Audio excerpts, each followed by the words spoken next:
And we're live. Morning thoughts, morning thoughts, morning thoughts. Shout out to the people going out to work this morning. Shout out to the people coming in from work this morning. Extra special big up shout out to the people who work multiple jobs. I have the utmost respect for you. Shout out to my entrepreneurs, my stay at home moms and pops, my retirees. Shout out to the drivers. Shout out to the Uber driver, Lyft driver, truck driver, taxi driver, food delivery drivers, round town and long distance truck drivers. Shout out to the crossing guards. Shout out to the school teachers. Shout out to law enforcement personnel, medical field personnel, military personnel. Whatever it is you do for a living, shout out to you.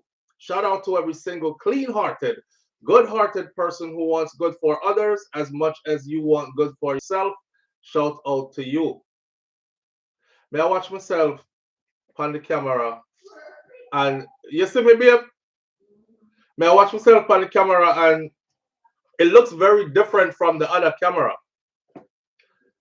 So I finally got the HD camera to work. I didn't realize that the computer I was working with actually had two ports all along. I thought it only had one USB port which carried the microphone until wifey come in there this morning and she was like, it has two ports. What's this other one next to it? I said, it's not a USB port. And she said, yes, it is. Just plug in the mic. So just plug in the camera. So I plug in the HD camera and now you can actually see. As opposed to the one before that had all that bright light and stuff. Hi, mommy. You ready? You ready, girly? Where you going with your puppy? Come put on the puppy. Puppy. Say good morning. Morning. You gotta go. Come on, Milani. You gotta go. Share this stuffed dog. Cause I don't want no real dogs around here. Say hi, everybody. Hi. You starting out with daddy this morning? Yeah. Yeah. I love you. In the pool? In the pool? It cold outside, babe? It's chilly, 75. Yeah. Florida weather is weird. It was 89, 90 degrees yesterday, and today it's 75 degrees. Yesterday it was hot enough to jump in the pool. Today it's not hot enough to go swimming. It's weird. But that's Florida for you. Them say Florida weather bipolar like the people that will live down here. But anyhow, Melani's gonna do her outfit check. Outfit check. And this camera right here, mommy. Ooh, look at your pretty face, girly. Even you look like how you actually look in real life now. The other camera had like all this extra light on it where you couldn't see the details of stuff. Yeah, because you're not using this one, but this one. Yeah, I'm using the high def camera this morning. All right, so let's show what we got going on this morning, mommy. Stand up, stand on me, little heavy girl. All right, what we working with today? She got some rolled up sleeve on a long sleeve white tee, and she got some. And I actually got something that's nice. I like your pants. Thank you. These are jeans. She got some cheetah print jeans, army style. You know what the name calls? What's cheetahs. They call cheetahs? Mm-hmm. Oh, I like them. And what shoes you rocking with your cheetahs? Okay, so we got some classic Adidas, right? All right, you can put your foot down. She got some classic Adidas on. So that's how Fly Girl is going out today. Yeah. Right? Why do you got flower? Why do I got a what? Flower. Oh, mommy brought that for me. For what? Because she loved me. Because she married you. Yes. Because she loved me. All right, you gotta tell the people later. Later. Say have a good day. Have a good day. All right. Give me my love up. And go have a good day. I'll see you later, okay? Bye-bye. I love you. Oh, your hair smells good. What you got in your hair? Love you.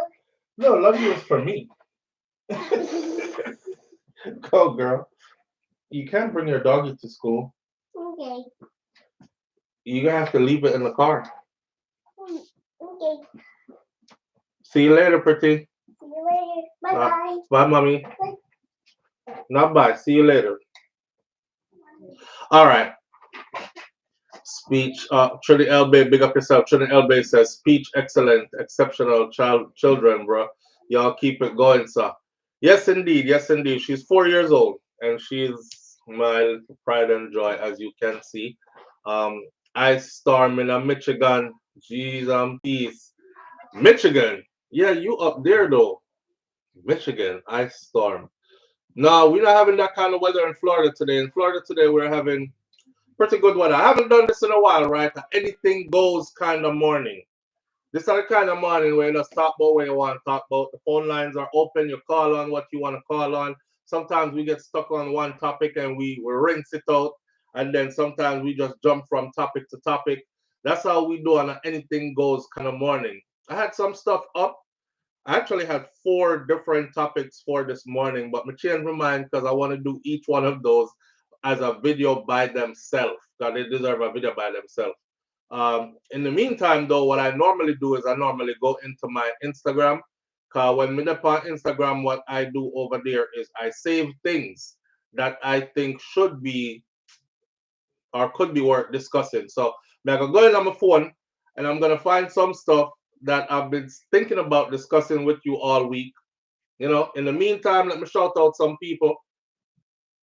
That's the first one we're going to start out with. Vibes Cartel is officially in New York City. But hold on there, hold on there.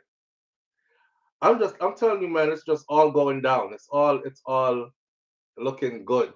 You know, bear smiles and everything on my face, as you can see. It gets greater and greater and greater. Cartel reached New York, and when he said, New York, spread the word. Top Shotter is back. I was like, oh yeah, yeah. This one from 90s. Okay, okay, okay. Big up my Brooklyn family. I know Brooklyn gonna be representing heavily at the Barclays for that concert. I believe it's the 10th and the 11th, right?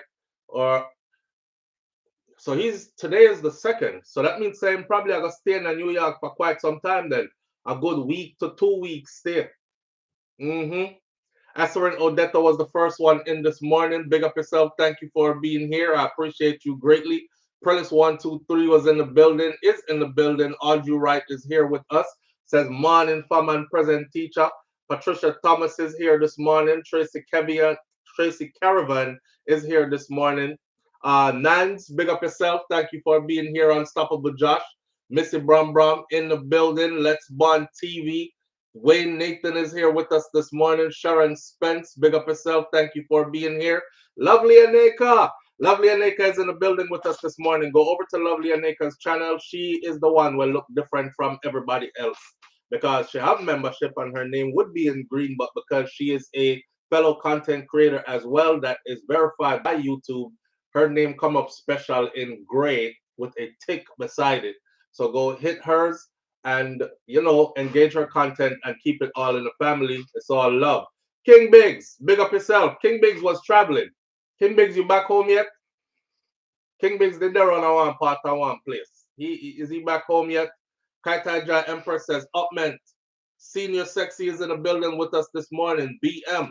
Millicent Townsend is here as well. British Jamaican girl is here as well.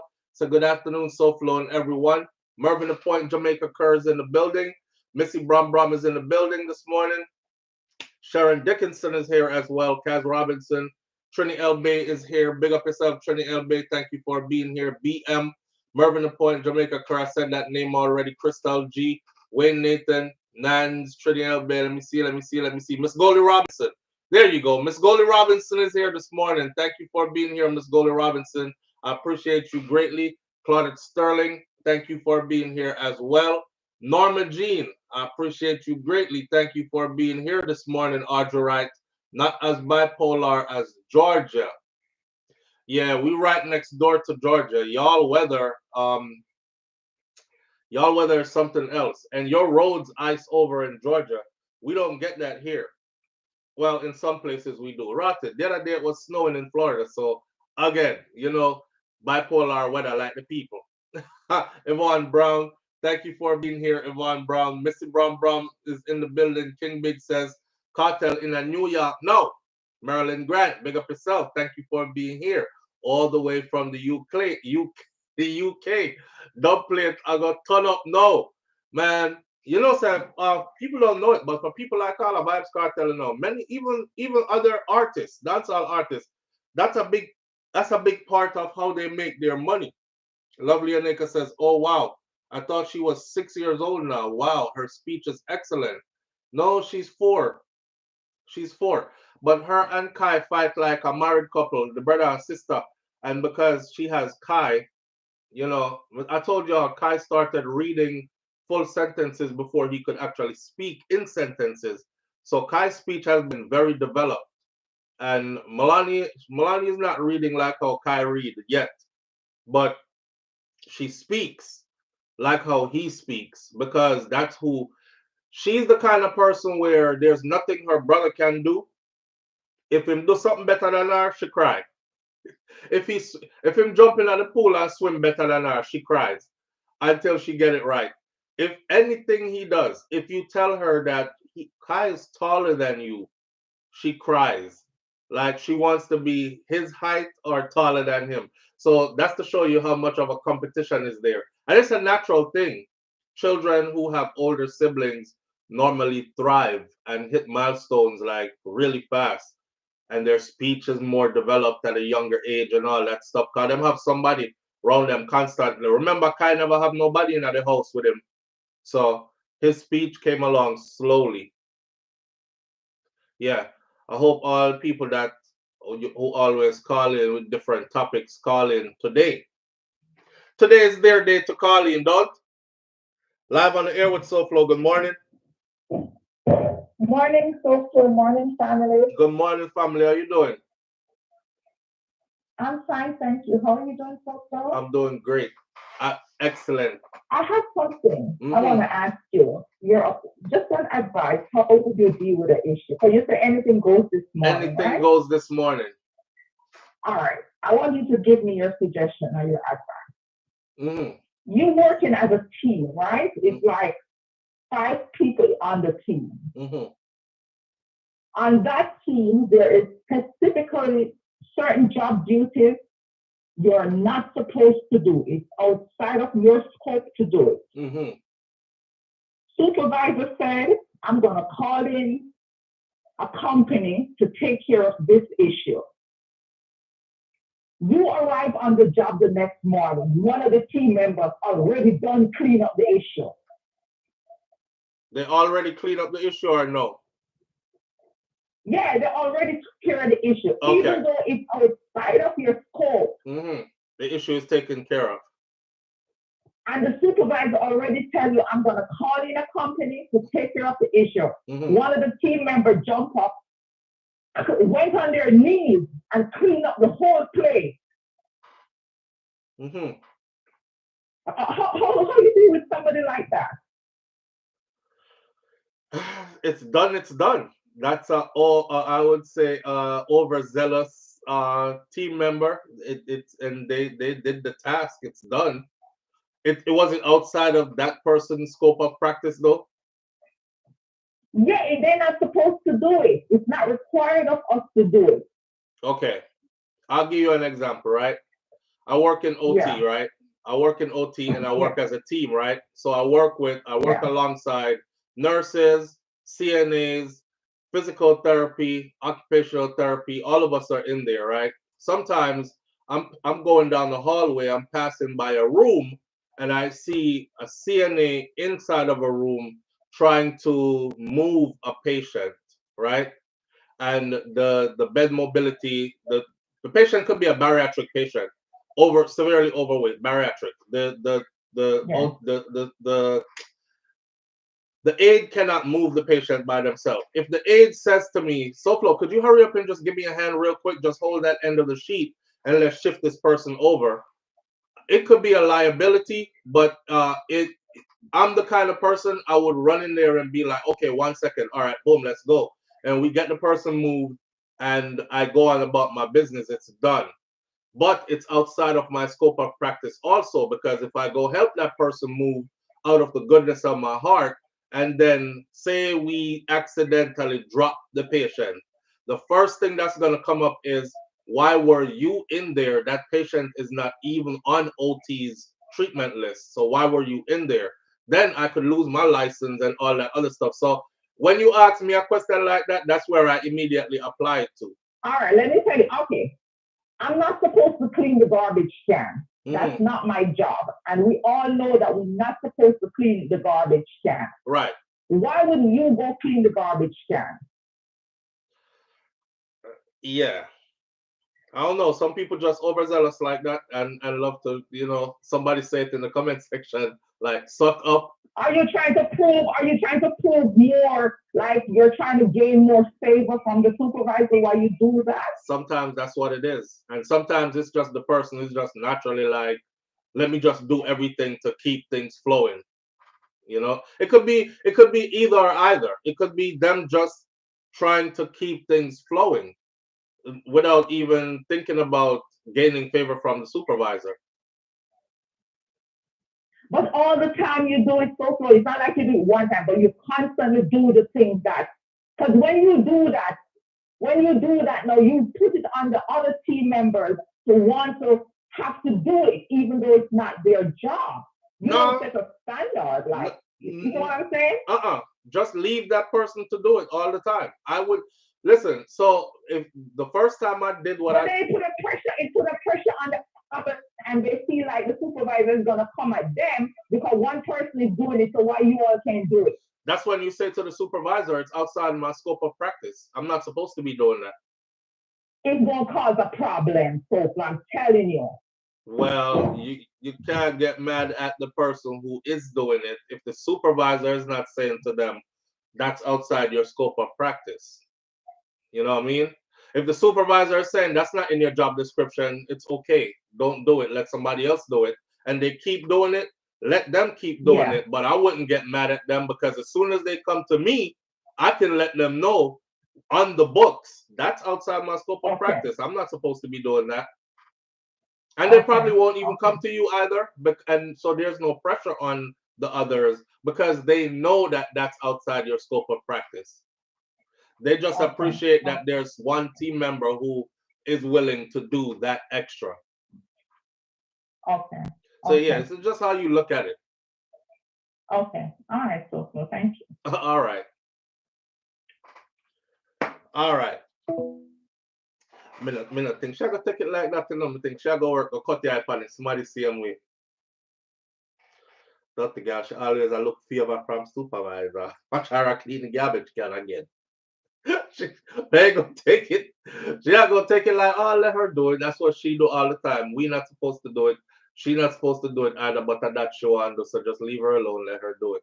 Yeah, I'm gonna remind y'all about something. So you see, work is work here. Work is work. You got work, you do work, you left work, which part work there. I mean, when you come out of work, go be yourself and go about your life. Because tomorrow, after you drop down today, tomorrow they will find somebody else who is overzealous, who will do all the things outside of scope of practice, all these other things. I do what's in my scope of practice. Every now and then I step out of scope of practice, and sometimes I'm at a facility where I am warned, like, hey, that's a liability issue.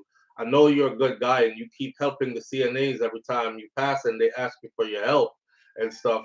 But if that person get hurt, it's on your watch. You could lose your license. And I say, okay, and I don't. It's hard not to when you're that kind of person, but that's how it goes. Live on the air with SOUFLO. Good morning. Morning, SOUFLO. Morning, family. What going? We're good. We're great. You don't sound good and great, man. You're still in a bed? We just how you go. All right then. Yes, I'm reading correctly. What? Talk to me. You sound like you said. Where you there? I'm here playing me there. My girl, hold on there. So you're gone on for real? Yes. Yes. Big up the taxi driver. We call him Lasco. Scene. Yesterday we get a joke. Me say the man make me laugh. He make me laugh. Me driving a one taxi yesterday. I come from Maypen. And he pick up the school children them. And me squish up in in the car. Small up yourself, small up yourself. Me say, in terms of small up yourself, Small up yourself. So me small up myself. Him have one student, female student in our front, up on top of where the gear shift there. And then one woman next to she in the front. Then in the back, I like a 5 away. Crunch up with one another. And the student was sit down next to me. She said, watch him. You don't know him. He might have somebody in a trunk too. So me start laugh. Me say me laugh. Guess what? She wasn't lying. He never put nobody in a trunk. Because the lady in her front want him to bring her go to the grocery store or pick up her things them to put in her trunk. That's why he not put somebody but he normally put somebody in her trunk too. Okay, so we start drive now. We are drive. Me say, SOUFLOTV, the patrol them. Merciless. Like, me say, I don't patrol them there. A Clarendon you there, no? I sinkhole them there. All right. But them drive we go do. Because them taking time and go through the patrol them. Yeah. Me say, every time the man see, every time last go see one JUTC bus, him start cuss. So me say, why every time you see one JUTC bus, him start cuss? Because the JUTC bus I take away money from him. The picnic them I go on the JUTC bus instead of go on film car. And that about him. So the little girl on the car I tell him say, she buy one ticket, one card. And the card lasts her longer and it's cheaper than traveling with him. Oh, God. And she say when she get on the bus, she comfortable. She not squish up. She not have to share with nobody. So, you know, it's the good and the bad, you know? It's the good and the bad. Because a long time we want them bus there, you know? So for what a joy to enjoy a taxi ride from Jamaican go home. Me say the little things where everybody take for granted. Me say me excited over it. All the things where them complain about too. When you reach Jamaica, you enjoy it and you're excited over it. Not true? That's me I said. We go to the bank yesterday. Oh my God. We have to get to the bank 2 hours before it opens. Get a number, stand in line. So we're outside for 2 hours before the bank opens. And the line long. When you go in, yes, when you go inside the bank now, when them open, you sit down and them call your number. Them have this thing up on the screen where you can see your number when you come up. You know, say, I was number 16. See it. You want to know what time you leave the bank? What time you reach there? 1 p.m. you leave the bank. And you're there from before it opens. Yeah, that reached me the last time. I don't know if you remember the story I told about the guy that was standing outside and him going like him a stare down people and rough up people and like him a charge for going or something. And so that reached me, and usually I don't have that problem. But me running to it and I said the line at the bank was long because the ATM machine outside was broken, which made it even longer. Man. Yeah, but so me want people so bad. Me in the place, them tell me to go out of the bank, go upstairs. And them have one key and them let me into the bathroom. The bathroom was clean. Me go use the bathroom. But guess what? No toilet paper no in there. No toilet paper. Me know. Nowhere. You see me know. No paper towel. Nowhere. Guess what Marie have to do? Lord have mercy. A good thing say me have one bottle of water in my pocket when me carry with me. Don't tell me. I have to open the bottle of water. I turn it back on me and wash out your body. Wash out myself. Cause a number 2 me doing it. And a number Lord 1. have mercy. So me couldn't shake and put on back the clothes and go back with it. Yes, I don't talk, but she talk. She watch out her body. Me say, me use the bakla water. Me say, me enjoy Jamaica. All this scarcity, you see, okay, you see. So all them something they know, make people upset, and people complain, and vex, Man. You see, for me, All the bus ride from Knox, from Knoxford, was a joy. Man, listen. The bus them where we are driving up, me love the bus them. They're nice. Same. Them clean. Same. Them have two level. Same. You can go upstairs to the second level. And it take me like 2 to 3 hours to leave from the airport a Montego Bay to reach Jamaican. More than 3 hours. Public transportation you take from the airport go here? Yes, them have a bus we can bring you from Montego Bay. Oh, you do go all the way up Kingston, but to make different stuff. You go extra, man. You go extra. And I'm glad you did. Mad with me. He said, me now come pick you up, What man? They go call Knoxford and make an appointment for you get on the bus. And when you reach Angel Plaza, now we come pick you up. You see when we reach Angel Plaza, and we come out of the bus and stand up there. We wait for a little while. We call them say them close. You see when them pull up and come out of the car, and I see my cousin them, me say me grab them. Such a joy. Me ball. Me say so floor. Lord, man. Me ball till me weak. Because I could take my bag off of me and carry me to the car. My knees them weak. Me couldn't walk. Is that joy?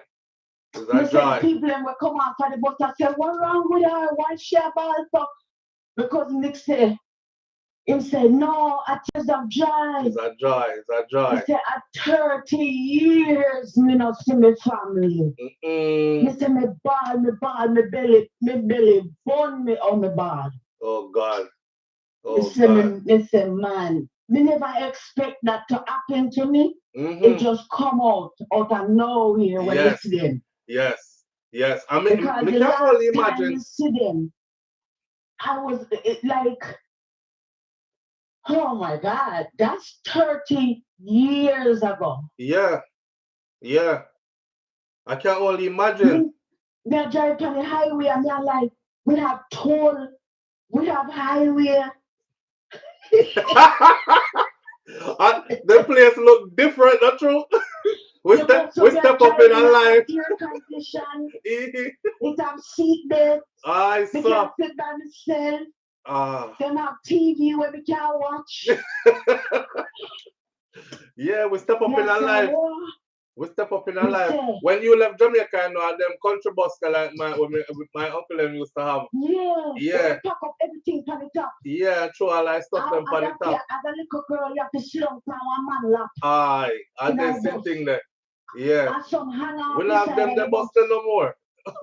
And when you go up a cakes and I go around healing, and you look and you see the precipice. Everybody a break, it must roll over there. Yes. Small up yourself. Go up in there. Yeah. Me can't only imagine. They have one new thing we call left or right. The police pull you over and ask you left or right. Guess what I'm gonna ask you? What? Should I write you a ticket or you gonna left me some money? Right. And then call it left or right. See it. Me say, I learned so much. Me not complain about no night. KFC yet. Me I wait for today. Me I go a KFC today. Oh God, man. Wait there. You never taste Jamaica KFC yet? No, you haven't because your first time I go back. Oh God, all right then. Let me know when you taste some. Yesterday, I juicy beef me today. Me live a juicy one time with you in Jamaica. My family managed the juicy beef. And when me leave the bank, me walk, go down at the juicy beef. Seeing. Go sit down and eat yesterday. It don't taste like up here. Me say. So Flo, me I take up your whole life. No man, we're glad to hear, man, because so much fish here. We're glad to hear. We're glad to hear. It's a joy. So Flo, my family them I live so good, them share me. I'm telling you. The house them big, the house them so big. I'm telling you. And yes, sir. Please tell me. No, miss nothing. All right. That's why them tell me said them no want to come live at foreign. All right. They will come visit, but them share me because when me see my two cousins about how them a live, them a live way better than me.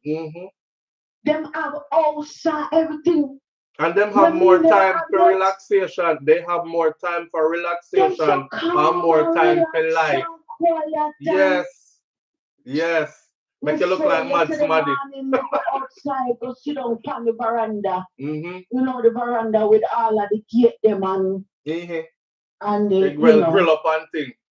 Yes, grill up. So me sit down on the veranda. I eat mango. My cousin go in the backyard. Go pick mango for me. Sure. And I sit down with my bowl of mango on the front. This was right. This before 7 a.m. before me walk by the bank, you know. Yesterday morning, you know. And as the sun I come up, me sit down out there, and I yam my mango, and I watch the people them. I walk by and I get them exercise early morning. They pick them. I walk go to school. The neighbors them come out. Good morning, everybody. And good greet morning. Each other and these things. The bus I drive by the school, pick them, I wave after you. They say, yeah, man. I don't want to come back. Are you just reach? You know, are you just reach? Are you not reach a KFC yet?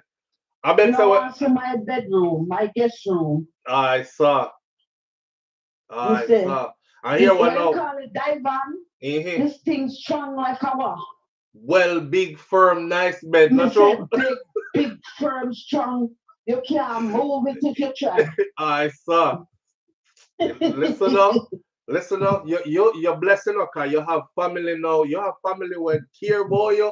So you definitely are going to have a time of your life in Jamaica right now. Every time I take out my money, my family say, put it back. All right. They don't want me to spend my money for nothing. You have family with care about you, so your time is going to be well enjoyed. You hear what I tell people all the time, though.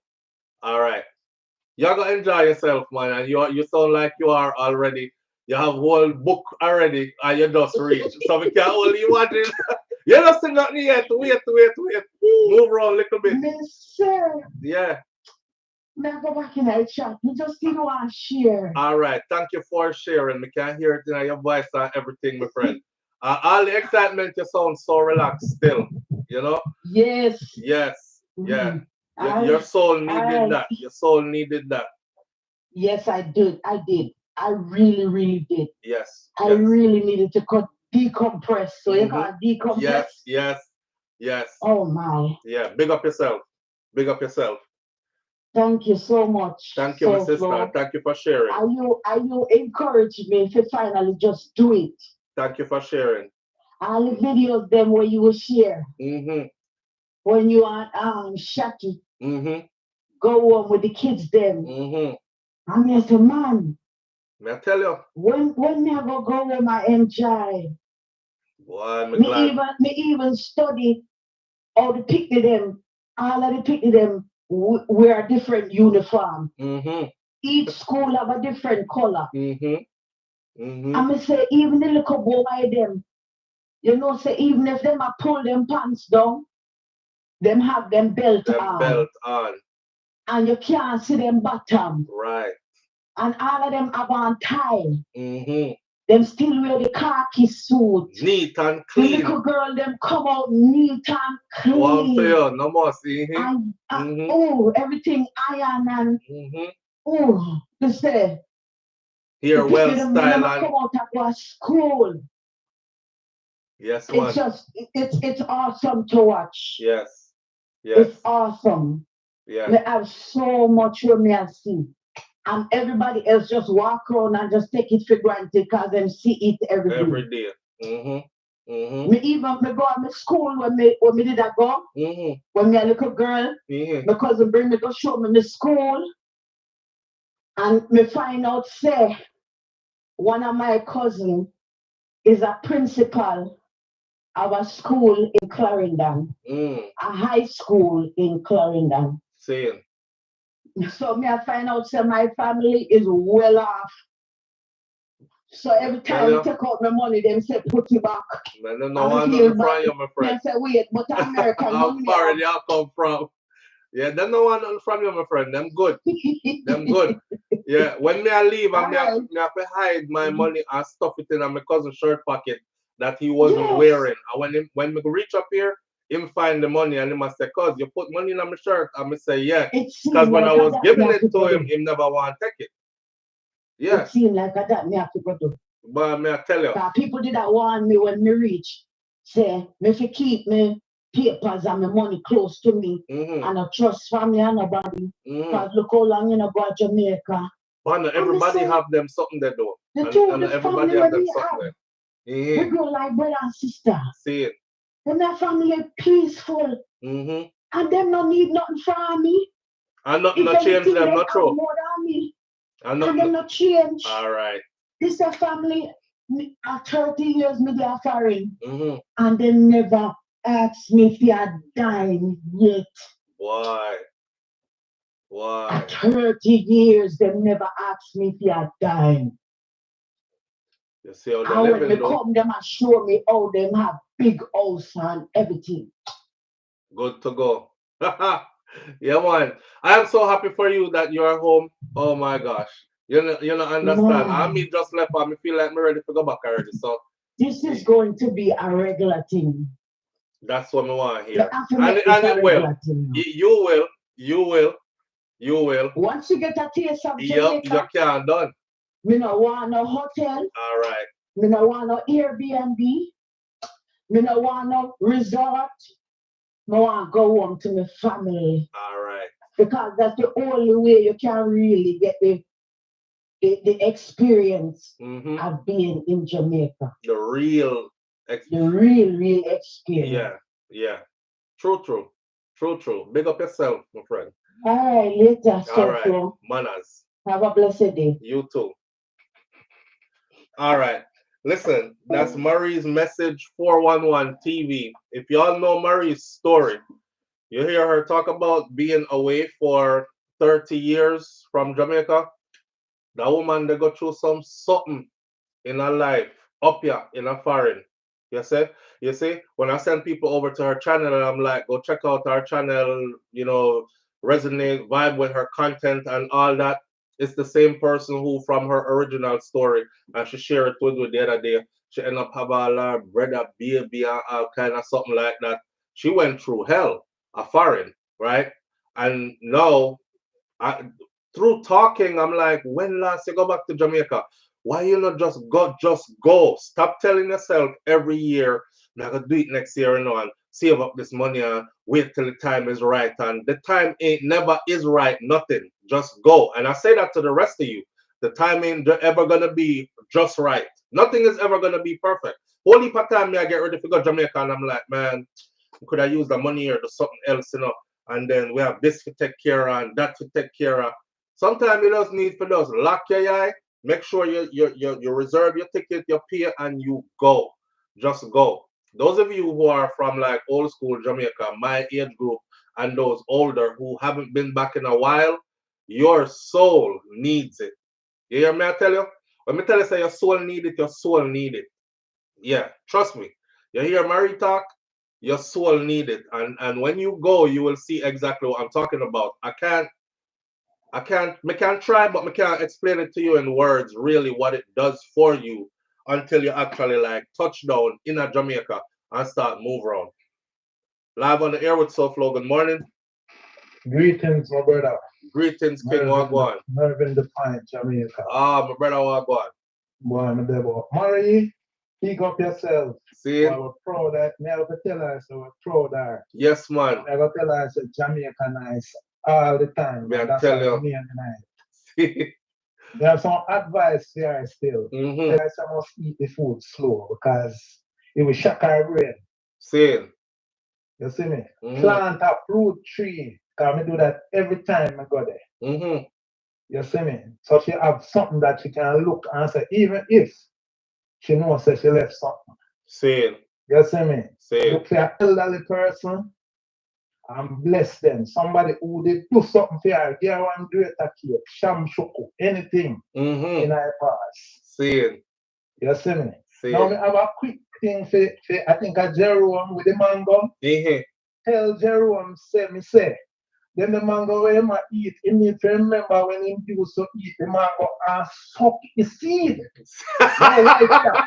Jerome, I go why you off his I lick the mango juice. all over your elbow. Ah, God. So, You see me? yes. All right. All right. That's all part. What See. you do right now? Down to business. See. Bamboo Avenue. Mm-hmm. We make some talk over it multiple times. See it.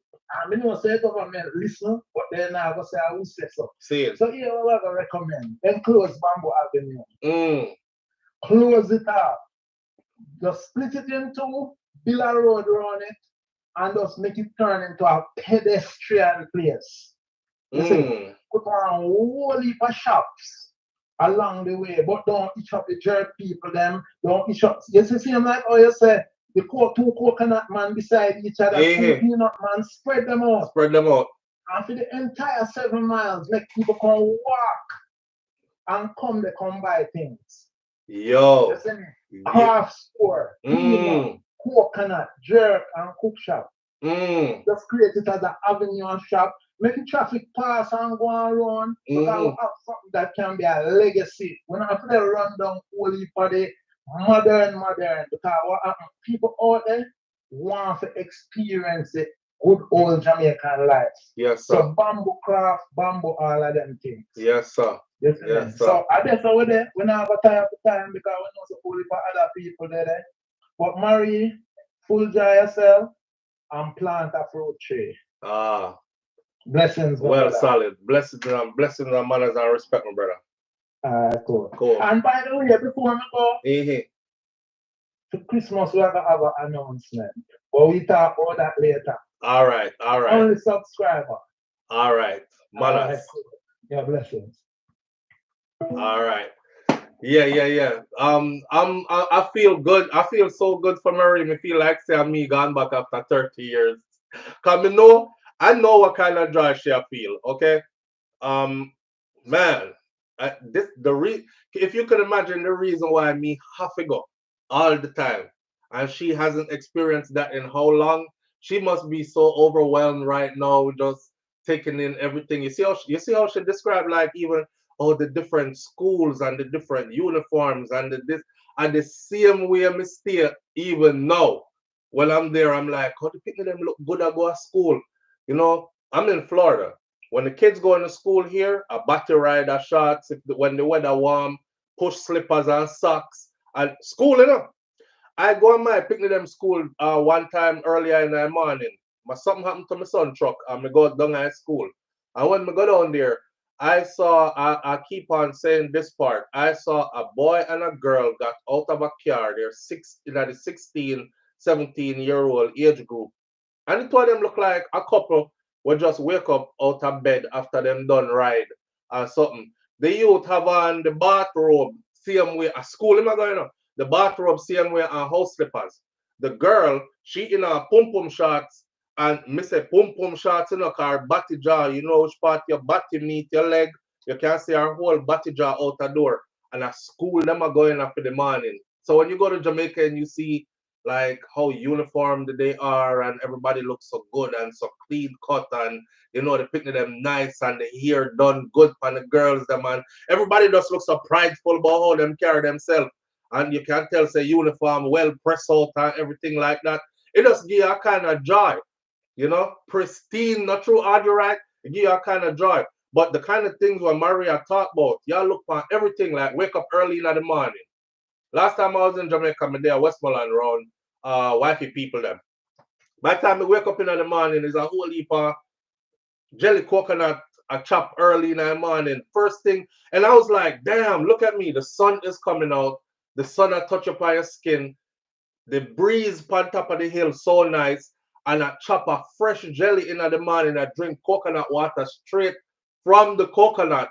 I'm not in Florida where if I did want some coconut water, I had to buy it in a can or I had to buy it in a bottle. And it have like 10 different ingredients in it, even though they tell you that this is 100% coconut juice, you know, or coconut water. And when you check it, what are the other ingredients that are in it? May I get it straight from the... There are just so many things, man, that I could go on and on for days. By the time I walk down the road, food that they are ready. Because you don't even have to cook at your yard at Jamaica now. Food is big business, and not just for big restaurants. Food is big business for people who are into food, period. People wake up in the morning, you can get a cup of porridge. You want peanut porridge, you want cornmeal porridge, you want oats, you want this, you want that, you want some fried plantain and some something, you want some green banana, some ackee and saltfish, something, and it's not costing you nothing, especially if you're from up here, like you have dividends from here. You go a yard, you end up saying, damn, we don't eat breakfast for $5. And the kind of breakfast me eat this morning for $5, it make you want to give the person who prepared the breakfast the rest of the money if you add up to where you think it should have really be. Because me just can't believe say this me just get when me just pay for it kind of thing. Ain't nowhere else like that. There's nowhere else like that. Jamaica to the world. If Jamaica is your early childhood place, you owe it to your soul to stay in touch. Yeah, that's my recharge. I know when my battery running low. I tell my audience that all the time. When I come from Jamaica, I feel this high. As the year goes by, I start feeling like this, and then this, and then this, and then this. When I feel really, really low, I know that it's time. Plus, when the food them that we brought from Jamaica done off in the house and the liquor them and everything done, we gotta go again. Anyways, so we use them the things that as markers. Then it's time to book your ticket again. You know, Trini Elbe said pure nostalgia, flood of emotions, reflection, sensory stimulation, my brother. Yes, sensory stimulation, sensory overload from Murray's Message 411 TV right now. Sensory overload. PR. All our childhood memories and growing up are rushing back right now. You can't buy that. You can't even word for word explain the feeling that it gives to you. When me buy my patty, them me park up a roadside and name them same way. You know what I mean? When we pass and buy food, jerk or whatever, we buy fried fish, bami or whatever. No wait till me reach which part me I go for name them. Me pull up in a one corner around a one place or eat it same way. That's all. These kind of things. I hope Mary's Message 411 TV gets a chance to make it down to border. Any of the border them, you're good. Right? You have border, which is you have two border. Live on the air with SOUFLO. Good morning. Good morning, so how are you? I'm good, my brother. How you doing? I'm there, I want to Mm-hmm. Why call I go on there? I talk about succeed and all Mervin, Mr. Mervin say y'all go wind up something. Yeah, if you talk about remember the mango them, I remember how you used to suck the seed till it white.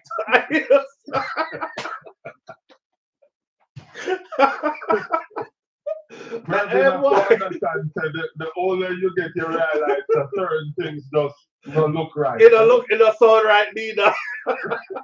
So, it don't sound right neither. Used to say, take your time and eat and chew your food. Mm-hmm. Imagine you take your time, peel out banana skin and then take time to approach the banana to your mouth without breaking. Without breaking. And the big long banana guy like your mouth. Why? Oh. At the time about that, I remember Cartel of a song, Rambo Canambo. And he said, for me banana, you won't see no mango. You see mango, yes? Yeah. Yo. Yes, it's a Cartel reach New York, bro. Man, the man just has gone in itself. Yeah. And you know what I realized? you see like Freedom Street, where some people was hesitant of going, and this to the 96 interview, and they said this person just jovial. I realize now that people just want to buy their ticket everywhere is going because every stage show they see that the man perform and everybody they enjoy themselves. And them see the crowd that sing like crazy. So now everybody want to be among that vibe. They want to enjoy. I'm gonna tell you something what I just realized too. You remember in the Bahamas? You remember when Bahamas are is the other one when nothing did I go at the Bahamas. All right, you know what? I went back again and watched it again. Right? Is a Cartel and when name they did a sing actually when you name Da Vinci. Cartel and Da Vinci did a sing this song where say. When the Askella spray, it's when you reach the part when him say when the Askella spray, he might talk about the gun and the gun and spray. And that nothing did I do, but most people wasn't paying attention to it. Them just say, "Well, nothing up on the stage I go on with." It's a gun song them did a sing, and nothing did I make the sound of the gun. No. Everybody show you. Everybody has to be with pitbull and the pitbull them apart. Grandma buy your pants coat and them attack. It go viral with that one then. Yeah, man, enough for you that one day I stop easy. Big up MC nothing, man. Yeah. I even see some DJ I think, no power. On Instagram, say people for no one dub or so. Nothing tell the boy go and you nothing laugh. It's nice when you can laugh after your own sentence. Yeah, true. Hey Flo, I remember, 2 days ago you said that because me know it really cut you up, with this message thing. When the people them are cheer for message. Saying. And then you said if these rash people when they cheer for them own, we could then build 10 message. And I remember when I was younger playing football, and one day I get cross and just score some goal, but me kick with a heavy, so everybody had to run out and goal and stuff. And everybody starts saying, "What's that blacker boy?" And I tear them and cheer me, and you see from that day, I'm more motivated. Me let him stop a road again and I look, at school over ball field, me gone. You feel like a star. More tricks, but me want to be better, and all because you want people to cheer you up. Walter Blacker Boyd.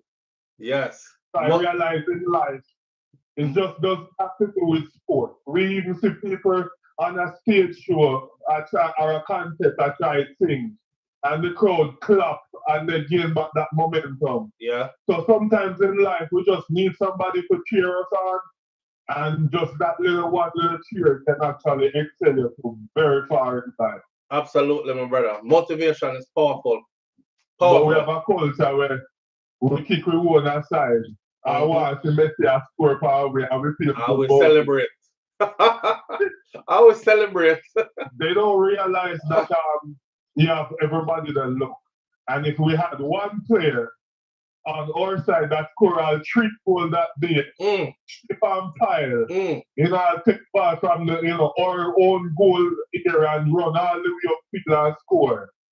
Now that person would then start looking at and Europe people them want buy them or sign them. Yep. But everybody, but slow, say come to think that it just seems like all the footballers them fan out. And today because them over, excited to see Messi. Say that enough of these dance artists are going and Cartel come out, they've gone back to be fan and forget that them are artists. What? All right, brother. And you said that in order, yeah. Some of the American they call buildings, in a stadium. Yo, big up yourself. I saw. I kind of like when Michael Jordan was in his prime. And I heard some of them say, some of the players them say, I ain't gonna lie, we did not want to lose that night, and my every intention was to play him to the hardest, the fullest. But when he took off from that free throw line and he was gliding through the air, I forgot I was guarding him. I just stood there in awe and amazement, like, what the hell? Yo, this is crazy. Like he's walking in the air, kind of thing. You know what I'm saying? I mean, I don't know. When great people in your presence, sometimes and that's just how we go. But still, Messi not that great to me to where I think if we motivate our own, I'm not putting down Messi's greatness because he's played around the world and proven himself. But I'm just saying, you know, when we motivate our own, we can create our own Messi's too, instead of just always glorifying and be all worshiping about other people's greatness. You know what I mean? But yeah, I've heard them say that before too. So applying it to Cartel now. It's like the other DJ that were like, look, yo. I could imagine them saying like, yo, me don't know what song to drop. Come here, I go drop that one here, but you know I'm gonna look good, car. You know I'm gonna do nothing. You know, you're the man just drop God is the greatest and put the video with it. Uh, yeah. They back to that. They back to that. But it's a good thing. Ain't nothing wrong with that. It's a good thing. The king is back, my friend. Like him says, spread the word. Top Shatta is back. Yo, New York right now. I don't know if y'all understand the kind of power, swing, the kind of influence, the kind of what Cartel have in a New York, especially in a Brooklyn there and Bronx. Brooklyn I could speak for, right? It's about to be crazy. And the Barclays is in Brooklyn. It's about to be crazy. Oh man, it's about to be crazy. So this is Vibes Cartel just reaching a Brooklyn there. New York City. Vibes Cartel is here. Brooklyn, spread the word. Top Shatta is back. Fully fit. Down the swing. Yeah, so I'm not doing nothing but show one video. Himself outside New York, grimy. And then he say, yeah, them spin the camera around, you know. New York City. Vibes Cartel is here. Brooklyn, spread the word. Top Shatta is back. Fully fit. Down the swing. New York City. But not lie. One thing we noticed though, you can tell say prison did not kill Cartel. Prison was killing him. I think if he had stayed in there a couple more years, it would have been. That wasn't what God ordained, obviously, because that's not what happened. But if he had stayed in there a couple more years, he would have dead in there. It did not kill him, man, because there ain't no way over the course of a couple of months. You see how the man appearance change up. When you start get good care, you know, start get good food to eat, start sleep in a good bed, and start have a woman around you who can rub your dog and make you feel like something. Them things they count. And he can go to a doctor and see his doctor at his whim. These things count. So he's looking completely different already. And like we said before, the show them, each one is getting better and better and better and better and better. And I look forward to this whole Barclays thing. It's gonna be crazy. The man looks so good compared to the big gut release from prison. Missy Bram Bram. Missy him did look terrible from prison. But one thing I rate him for, some people would have got out because get out rich. So they would have got out, they would have stayed away from media, they would have hid themselves and then go find all the doctors and things what them need to lose this much weight and look this good for camera and do that. Yeah. Crystal G, Froggy, them call him all kind of name. And he didn't hide at all. Him come out and him like, yeah, I saw me look. And it was a testament to not only we can talk about him resilience and all that, but it's beyond that. I think it was more of this disease that I'm working with, that may have this this is what, you know, the extent of it, how it can end up looking like this. I'm battling that. Plus, you know, that have to show you say in this is no place you want to be. Cause look how me look. I come out at that place there. I remember Cartel have money and influence and still come out looks up. In the mafia movies, when mafia bosses or famous people go to prison, them have like special privileges. When them come out of prison, besides putting on a little weight, them look good. Them look like they went on a vacation somewhere and was just off the scene. When Cartel came out of prison, Cartel looked like mash up. Me not afraid to say it. The man did look mash up when him come out, right? He looked mashed up when him come out. When time him show him PSP first time, I was like, yo. And then you had a lot of people who were like, him not gonna live long enough. You can see it on him face already. When you look like that, there's no coming back from that. It's not gonna live long. Him not much longer ago, right? Boy, him did look terrible when him come out, man. But look at him now. Look at him now. Completely different. And worse, money did it. I know them say already, if I have money, you look handsome. What Jay-Z said, there's no such thing as an ugly billionaire. Yeah. That always stick with me. There's no such thing as an ugly billionaire. There's no such thing as an ugly millionaire. Cause woman look upon you and say you're ugly. When you broke, woman look upon you and tell you say you're ugly. When you're rich, you always look good. But it's not about woman. It's more about how you're able to carry yourself, things you're able to do for yourself. You know what I mean? And him just out there doing things. I love it. I love it. Beyonce's stomach strong, says Nans. Nans, why you say that about Beyonce's stomach strong? Jay-Z, come on now. That's correct because money blind them. Yeah, that's true though. There's no such thing as an ugly billionaire. Nobody looks at a billionaire and say, oh, he ugly. Because he's able to pay for everything. Money ain't an issue to him. And because money is not an issue to him, yes man around him is not an issue to him. People worship the ground he walks on. You see how the world works already, right? You have one right now who are rolling next to the president of the United States of America. And you see the vibes already. Same way. So yeah, I think that saying goes right. They never like him in or out, and they had a plan, but God showed them different, says Kaz Robinson. Nance Beyonce stomach strong. Nance, he might not have been your type of guy, but Jay-Z, I don't think Jay-Z is what you call ugly. I don't know what you see as ugly, but I don't think Jay-Z is what you call ugly. Then again, I don't look for a man like that, but I'm confident in my own as a man. If you can look for somebody and say, I don't think the brother ugly, like you would have said, oh, he ugly. You have some guys out there where we can look and say, him definitely have a problem getting girls. Yeah. And then if you see him with a pretty girl, it might be like, he must have money. I don't think Jay-Z is one of those guys. I don't think Jay-Z. Plus, remember, Jay-Z and Beyonce been together for a long, long time now, and they've built wealth together. So that's a whole nother angle for itself right there.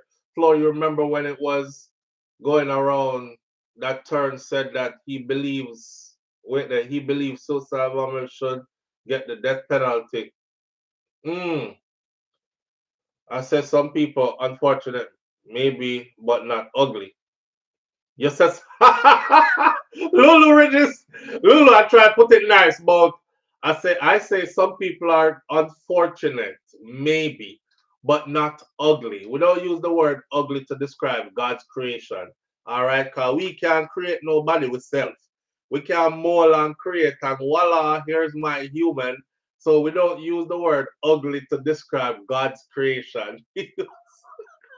We use unfortunate. Why you look so unfortunate? Nah, the picture them look unfortunate. What that mean? What that mean? Oh, Mel says, so you prefer a pretty wife beater or a pretty guy with that? So you prefer a pretty wife beater or a pretty guy with low standards?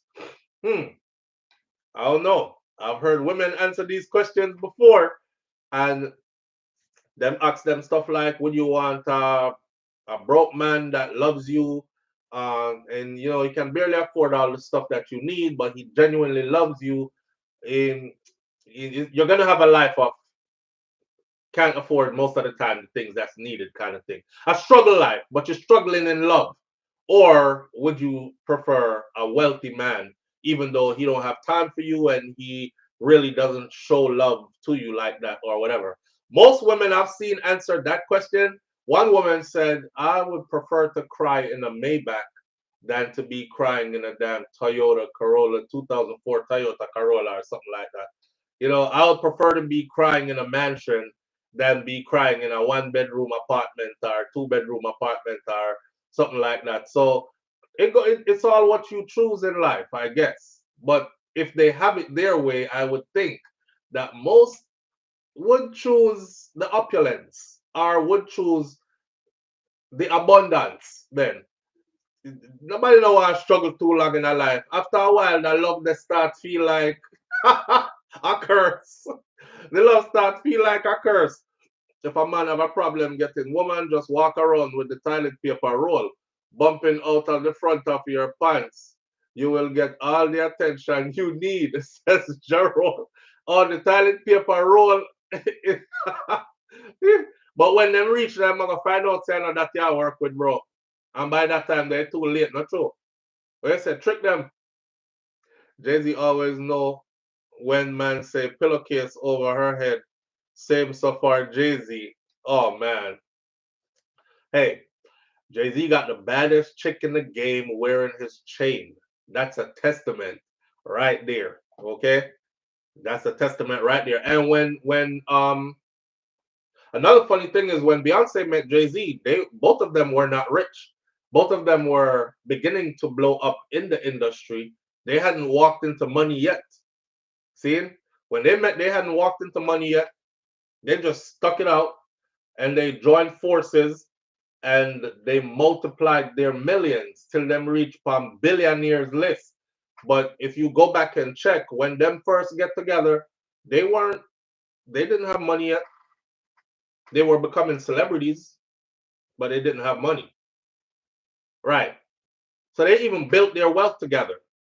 So it obviously isn't a case of her bumping into somebody who had this large amount of wealth where we can say, you know, so Daisy did ugly, but through him did have whole heap of money. A pretty girl like Beyonce chose him.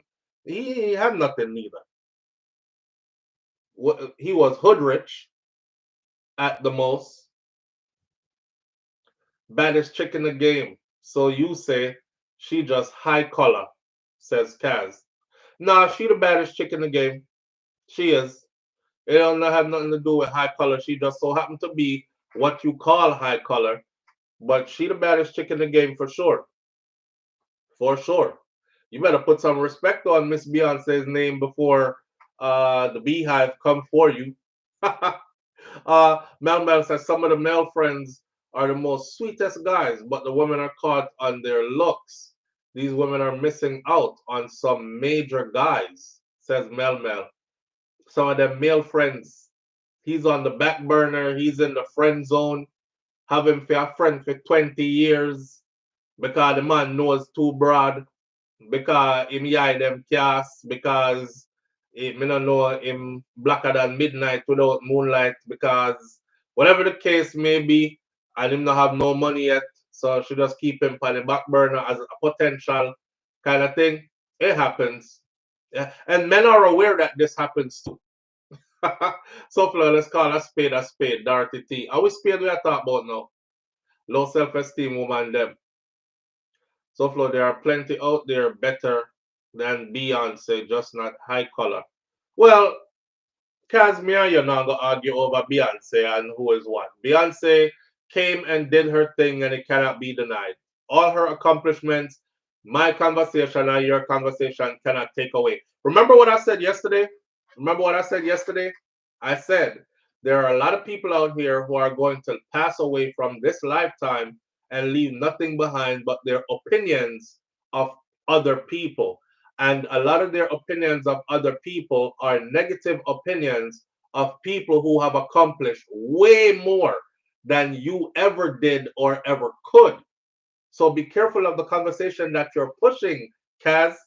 I don't want to discuss Beyonce's accomplishments and who is better and is because she high color why she got to where she is. Beyonce is friggin' Beyonce. That's not to be disputed. She, when people achieve their greatness, right, and the track record is laid out in front of you, there's no arguing about it. My question is, did you do anything close to that? Did you accomplish anything close to that? I live in a world where I think the only people that should be arguing about somebody's accomplishment, if they have accomplished really great, is people who have accomplished equally great. Because if they up here and you way down here, according to accomplishment standards, then you need to just shut up sometimes and just don't say nothing.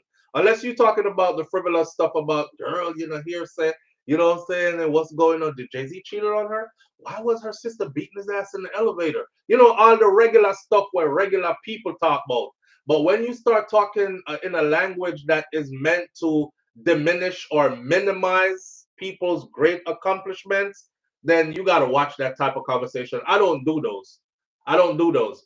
I definitely can't talk anything about people who have accomplished so much way more than I have, right? I will sit down here. I'm going to sit down here like a real scrub and be like, yeah, because she high colored, Yeah, just because she high colored. Yeah, she cut them #1 records because she high colored. She sing with that powerful voice because she high colored. It don't make no sense. It don't make no sense. She just happened to be high colored. You know what I mean? But hey, it is what it is. And I'm just letting you know though. So me don't want to have no part of that conversation because we are going to elevate over that one day and move on to something else. I give Beyonce her flowers. She is amazing at what she does. None of us could take that away from her, not even if we tried. And none of us has accomplished anything close to that or that level of accomplishment. So why even try? That's how I see it. That's how I see it. Listen. My biggest thing in life is this, right?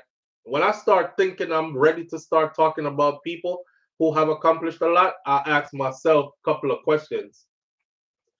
Who's going to remember me 50 years from now? 100 years from now? Who's going to remember me? What work have I done on earth so that I will be talked about, remembered in a positive way 100 years from now? Another thing, are my children going to be suffering and buttering through life? Or did I lay a foundation for them to live a good life and to be able to step up and build on what I've built, and my grandchildren will live an even better life, and my grand will even live a better life off my legacy and off that legacy. And let me give you a good example. You see Bob Marley. A lot of people, oh, Bob Marley this, Bob Marley that. Now the king. When Bob walked the earth, for a lot of our people, it was a dirty, nasty, drunkard, Rasta boy where always a bun beer ganja and a heal up this Selassie, a demon devil them boy there. That's how Bob was classified by a lot of our people. So now make today fool you is how the tides change because of the work that Bob has put in, and his legacy is not to be denied. So they didn't have a choice but to now become also big fans of his. You know what I mean? So is life, and so it goes along the way. Now, when you look at Bob Marley's children compared to the people them who used to class him and talk about him, look on which part for them children and grandchildren are, and look at where Bob Marley's children and grandchildren are, and even his great grand and his great grand and his great grand will be good off of just him and what he came and set. This is how I pre-life. So when we say I want to have that conversation, it's not me just, I'm not trying to like disregard you or talk down on you. I really have a system of beliefs that I go by, right? I'm gonna do things that violate my spirit. So me having a conversation about say a Beyonce now and she ain't really accomplished that much, and oh, just true she light skin or whatever. That's a frivolous type of conversation where me not indulging at them kind of conversation, because I know that Beyonce's children are already millionaires. Their parents are billionaires. And it's not about money, it's about what the work they've put in and what they've accomplished and laid out. So their children, then their grandchildren, then their grandchildren's children will compare to mines. You see what I'm saying? Yeah. So that's something there with it. um, so Flo, I'm pretty sure you wouldn't marry an ugly girl, says Dorothy T. But Dorothy, ugly to you might be pretty to me. Let's have this conversation. Ugly to you might be pretty to me. So you might look at a wife, my wife, and say, she ugly. She ugly to me. And I might look at her and she's the most beautiful person in the world to me. Me see people do this already, right? And people are like, Jesus Christ, look on him nose. Me sure say if him taking one inhale, him snorting the whole city. What a piece of nose. No, sir. Me couldn't deal with that. Lord, look on him, yai them. Look on him mouth. Look on him this. And I see a woman over there, beautiful as ever, right next to that person. And you know what the woman I say? She's like, oh, I just love his big, broad nose. He looks like the Olmec statues. Such strength in his broad jawbones. His neck is so thick. Boy, my man strong, you know. You see when the man lift me up and this and that. People find beauty where you might think that's ugly. So for you to say, so I'm sure you wouldn't marry an ugly girl. Maybe ugly to you is beautiful to me. We don't know. We don't. I also remember this, right? An ugly person. There are a lot of pretty people out here, physically pretty, and when they start to reveal their true character, the physical outside actually really starts to look ugly to you. Like you no longer even see beauty in them prettiness on them outside because their inside is so friggin' ugly. Their real character is so ugly. You're like, disgusting kind of thing you have towards them. You know what I mean? So beauty is not just on the outside either. Beauty comes with what makes a person truly beautiful to me is somebody who, yeah, you have some good looks on the outside, some attributes, whatever that may be. It's in the eyes of the beholder. But when that spirit shines through beautifully and it complements what's on the outside as well, then that's a truly beautiful person. You can be good looking on the outside, people pull up your head. Oh, she's so photogenic. Oh, she looks like a model. Oh, she this. And as soon as she open up her mouth, you want to throw up. You're like, that is the most disgusting individual you could ever be around. Me not see no beauty in a nothing what she do, no part of her or nothing. That's why you see some man, me say, there's one here in my city. And I from time to time I talk about them. The man wife big like this. No over exaggeration, the wife big like this. He's a tall, slim brother where, you know, tattoo up and thing, and there's a certain demographic of women that go after him, but they always wonder how the hell, why he with that. And them always describe the man wife as that. Why he with that. Man find peace. Him find peace. Him find somebody who love him, like genuinely for him. Him find somebody who take care of him, like how him take care of her. Reciprocation is real. Like there's a bunch of different things that will beautify a person to you to the point where literally nobody else looks as beautiful to you. You know? Ask Shabba about some pretty girls. That's another thing. They tricked us, man. Shabba Ranks ain't ugly. But Shabba Ranks did call himself ugly though. And from Shabba called himself ugly, the world started calling him ugly as well. You know, I hear him call himself big, dirty, stinking Shabba. I could have never called myself that. Right? Dorothy T says it's freezing. You freezing? All right, I'll give it a minute. Mr. Bram Bram, grounding was the first thing I did. I walk barefoot most of the time when I am at the house. Tell the little ants them bite you up all in between your toes them or something. Marie's message. Marie's message is on the screen right now for those of you who you want to see how to get to her channel. She's in the comment section right now. hit her name, go over to her channel, hit the subscribe button, and stay in tune with her content.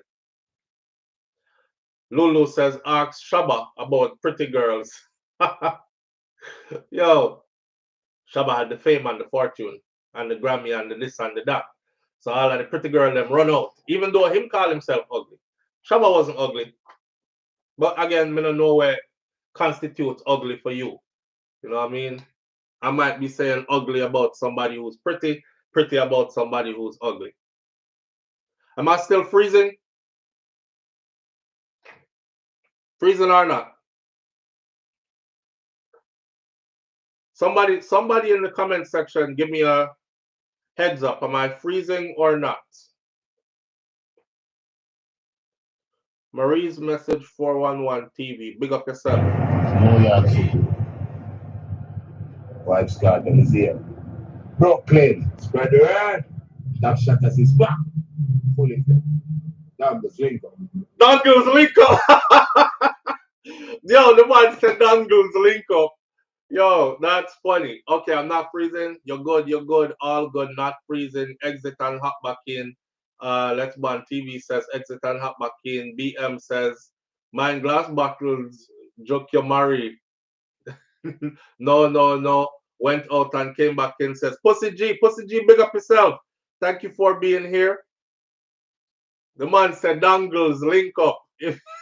If you watch Shatters, right? And the same thing my man did say, Dangles, link up. All right. Here's a story here I wanted to share this morning. A mother lives in fear of her abusive 14-year-old son. For 2 years, Jane's home has felt like a battlefield with her greatest threat coming from one of her sons. 9 years ago, Jane left Jamaica when her son was only 5 years old, hoping to secure a better future for herself and his 3 siblings, who were all cared for by their grandparents in her absence. So she provided for their every need, sending money and barrels filled with clothing and food and other supplies and stuff. But while she worked tirelessly to give them a better life, she was unaware of the impact that her absence would have. When she returned home 7 years later, she found that one of the boys had changed very much. By age 12, he had no respect for her authority and resisted all her attempts to instill discipline. Remember, we talk about barrel children, and we talk about the impact it has on these children when the parents leave to go overseas and think they're making a better life for their children in a better way, all these things. And I said, if you're not coming back for them kids quickly, then it's going to be hell and high water down the road, right? Lots of damage caused. Well, she said that by the age of 12, he had lost all respect for her authority and resisted all her attempts to discipline him. Him never have no behavior, no manners, nothing, because them broke him bad and give him anything when him want. This is her parents raising him when she wasn't there. So when me come, and me I tell him, say, no, him go on bad, because my rule and for them rules is 2 different set of rules, she explained. Him start call me all whole heap of words like dirty bitch and sour pig. And him tell me if go suck out my mother. So one day, me slap him and the boy lick me back. And so me and him start fight. Like big man and woman a fight. Desperate, Jane sought help from the Child Protection and Family Services Agency, which provided free counseling, but when that failed to curb her son's violent outbursts, she decided to place him in state care, where he remained for months. Every time she visited, he cried and he begged to come home. His 3 brothers and other relatives also pleaded with Jane to give him another chance, go get him and bring him back home. So, me go to the family court and me take him back, she said. For a while, things seemed to improve, but after re-establishing her rules, the same violent patterns resurfaced, and Jane quickly regretted her decision of taking him back out of state care. Because him cannot do what him want to do. And can't have him own way. And that's why I'm going so. And him is very lie. Him lie. And me don't want him send me go to prison, she said. Now, Jane said that she is living in fear and she locked herself in her room to avoid confrontations with her son. Me fear for my life, because me afraid. Because either him gonna kill me or me I gonna kill him. She also said that her son forced her to call the police multiple times, but each time she feels powerless. She claims that her son lies to the authorities, accusing her of attacking him first, him only defending himself. She also said that her son, who is now 14 years old, prefers to hang out with his friends rather than to attend school. It's like me not have no talk at all. And him have all the talk. And when me tell them say me nah give him no lunch money to go to school, cause him nah go, they said them can charge me for negligence. How that makes sense? Jane asked. She said that she is at her breaking point and she believes that the only option she has is to send him back to state care. Clinical psychologist Dr. Marlon Simpson, who has more than a decade of experience working with both adults and children, including those with behavioral issues, explained that situations like Jane's are not uncommon among barrel children, a term used to describe children who are left behind by their parents who migrate in search of a better life. The violent behavior, it is stemming from something, whether it's sadness or frustration or discomfort. There's usually a challenge that pushes anger. Anger is usually secondary though. So it would be good for the mother through therapy to find out what is behind this anger that her son possesses. The doctor also explained that when parents return after living abroad, their children may struggle to adjust to this new set of rules that you're coming in with, especially if they were raised with different expectations by caregivers. This sudden shift in authority can create conflict as the child's understanding of right and wrong may have already been shaped in a different way. To ease this transition, he suggests that the mother work with her son to establish a common ground. Sit down with the child and have the conversation with him. Find out what rules work and have him be a part of the process. So when he breaks the rules, they know exactly what he got himself into. And generally, parents in similar situations like that, they can also set rules with the child or the caregiver who may be in charge. Simpson said that although the notion of my house, my rules is common within our culture, we're dealing with a completely different generation of children. So the things that them used to do back in our time don't necessarily work today. The same things that worked on us don't necessarily work on these children anymore, he explained. He said, this isn't everybody, but some don't respond to the same kind of punishment or treatment. It's a very different kind of thinking and behavior. So we have to consider these unique situations. And that comes through education, educating the parents on how to deal with their children. Simpson suggested that parents need to have certain conversations with the children before they go abroad, if the child is able to understand. Also, keep contact with that child. Speak to them regularly, and if possible, spend time with the child even while you are abroad. That helps to nurture the relationship. So when you come back home to Jamaica now, it's not a total shock. Or when you bring them to you overseas, it's not a total shock. I want this to be done this way, he said. Which I think is a pretty good now I'm gonna say the hard-head parents them in our comment section now, watch this. I think that's a pretty good advice that he's giving. Remember back in our time when we parents left Ghana foreign, we never have FaceTime. We didn't have FaceTime, we didn't have internet. We had to communicate by letters. And we had to wait all a week and 2 weeks for our letter to reach. And then a week, 2 weeks for a letter to come back from them. And them used to put a $5 in a one envelope, one birthday card and send it come. And you're excited when you open it or when you go post office, go pick up your birthday card and these things. Well, you know, different generation, should say, of children. So things kind of different, you know. I think them say trouble not set like rain. Well, trouble set in. The boy feel like him a man. Live on the air with SOUFLOTV. Good morning. Hey, SOUFLOTV. Hold on there. Let me put my speaker back into the phone. All right, go ahead. Talk to me. Yeah, it's me again. All right. You have to talk about the barrel kids them. Yes. It can really backfire, you know. Then the data go on. Even my own experience Mm-hmm. of what happened to me.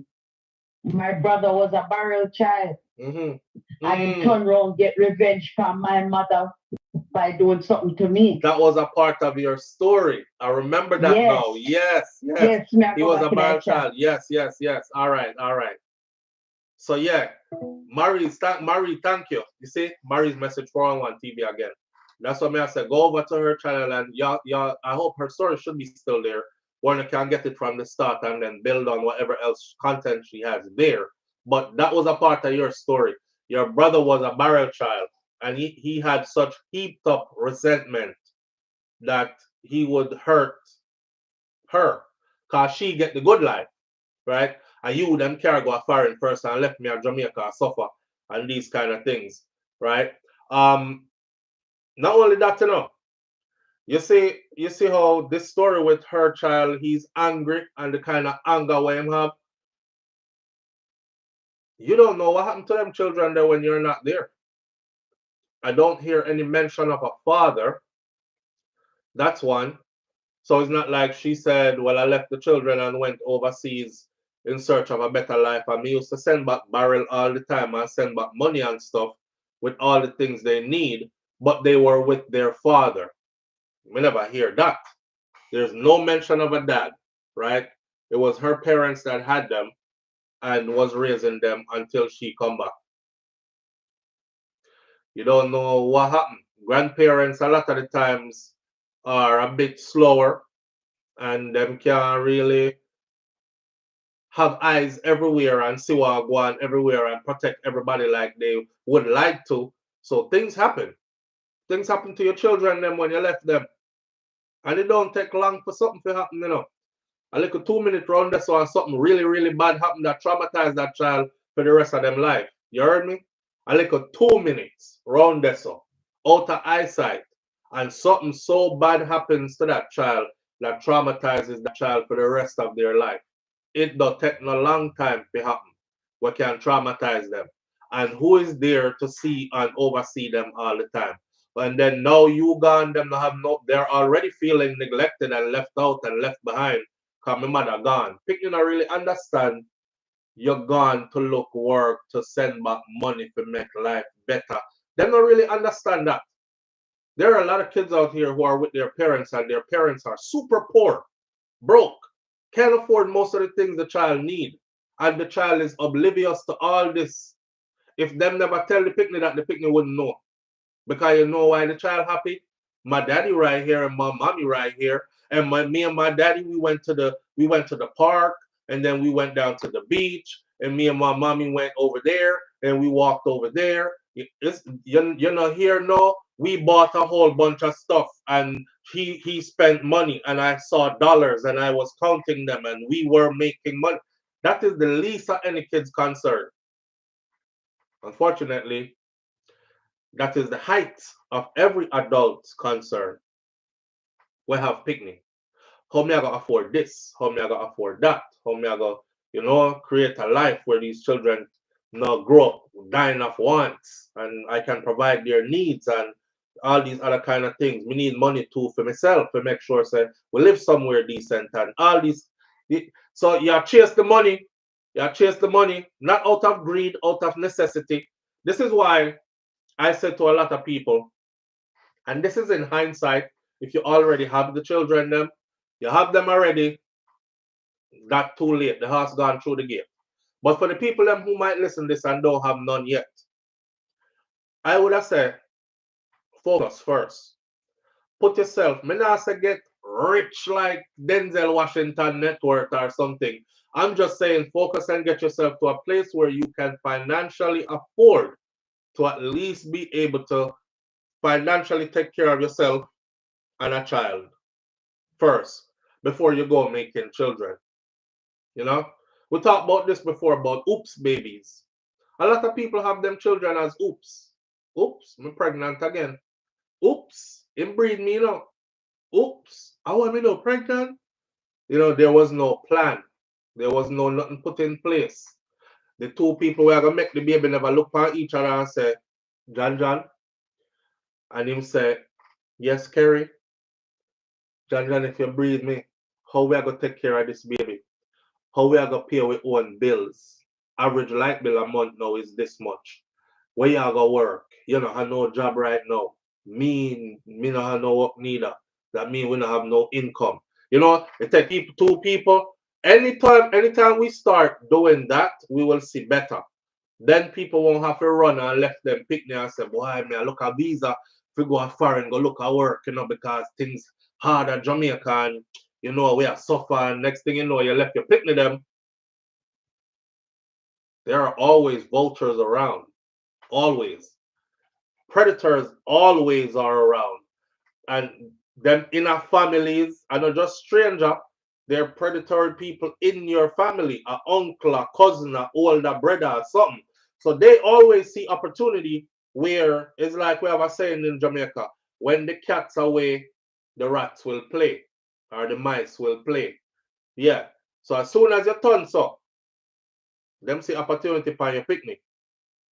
Not only talk about those who will be sexually molested or anything like that. I'm also talking about those who will abuse your child or your children that you leave in their care.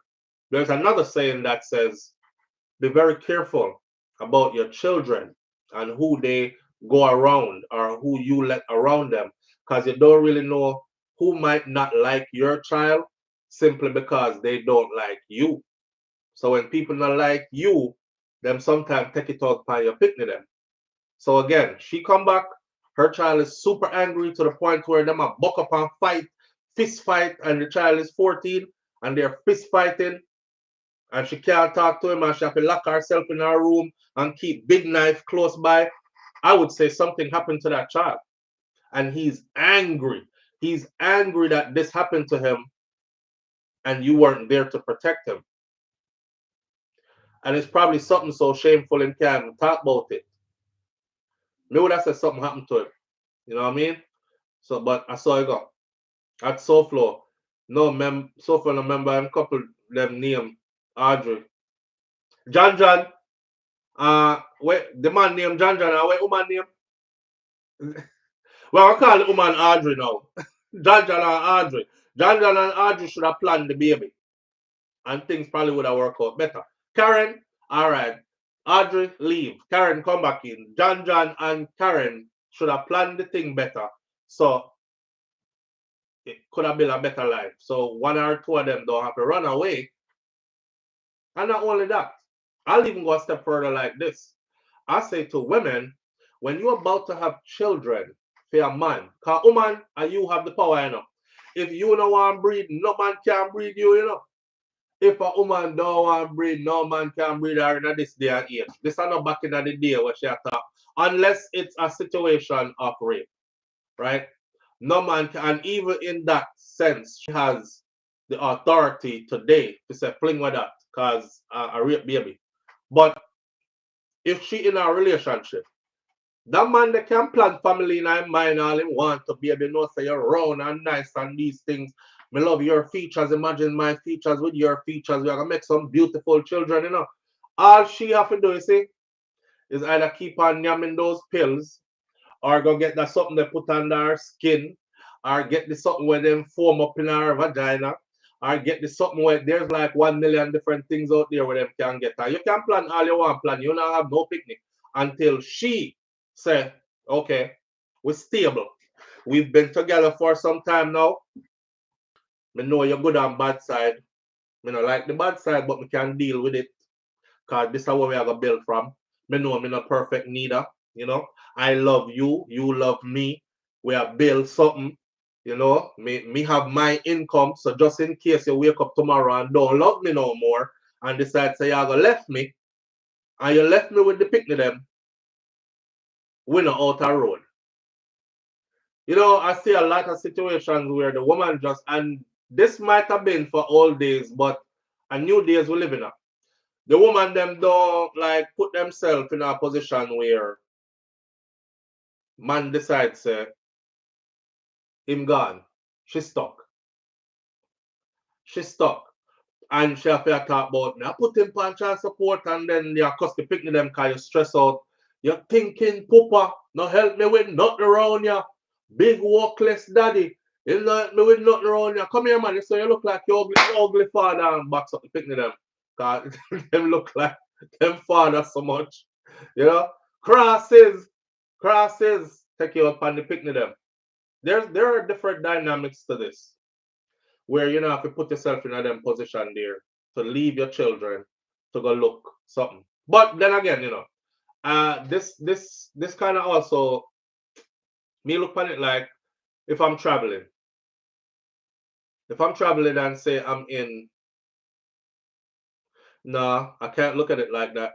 Because if I'm traveling and I'm in Texas working and my family is in Florida, I could afford for them to fly out to Texas anytime I want to, for them to come see me, for them to come spend time while I'm up on the work contract, or for them to just stay out there till the work contract done and then we all go home together. So no, I was gonna use mine as an example, but it's not. It can be an example. Yeah. So yeah, man, it helps to actually plan before you have them baby here. But for those who the baby born already without the planning, it's yeah too late. Too late. Dorothy T says, my mom left me at 3 years old. Came back when I was 15.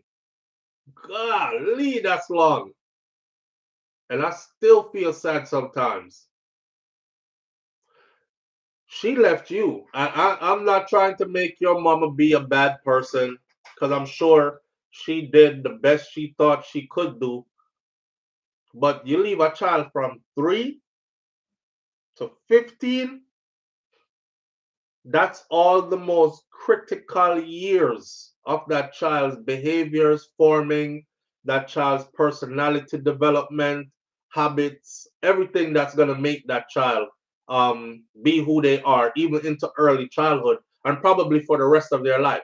Their core personality is forming in those years, 3 to 15. And then you talk about the first time you're a girl, so probably the first time you have your period, your mommy wasn't around there, and who you gonna talk to about them kind of something there, and all these other things. That's yeah, those kind of things never leave you. Those kind of things never leave you, right?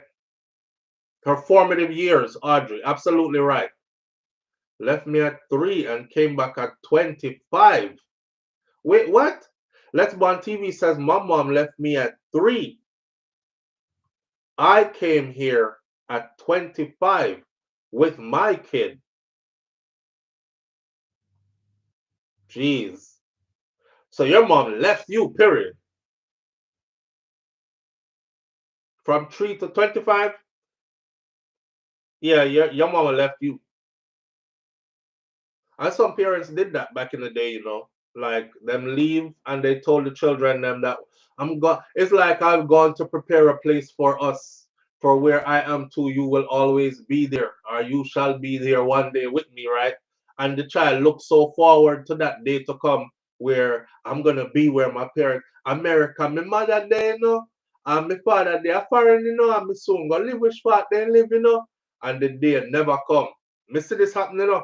Me see people left Jamaica, come a foreign and find whole different life. Life gets so excited a foreign, them forget about them Jamaican family. Man left him wife a Jamaica, come find wife a America.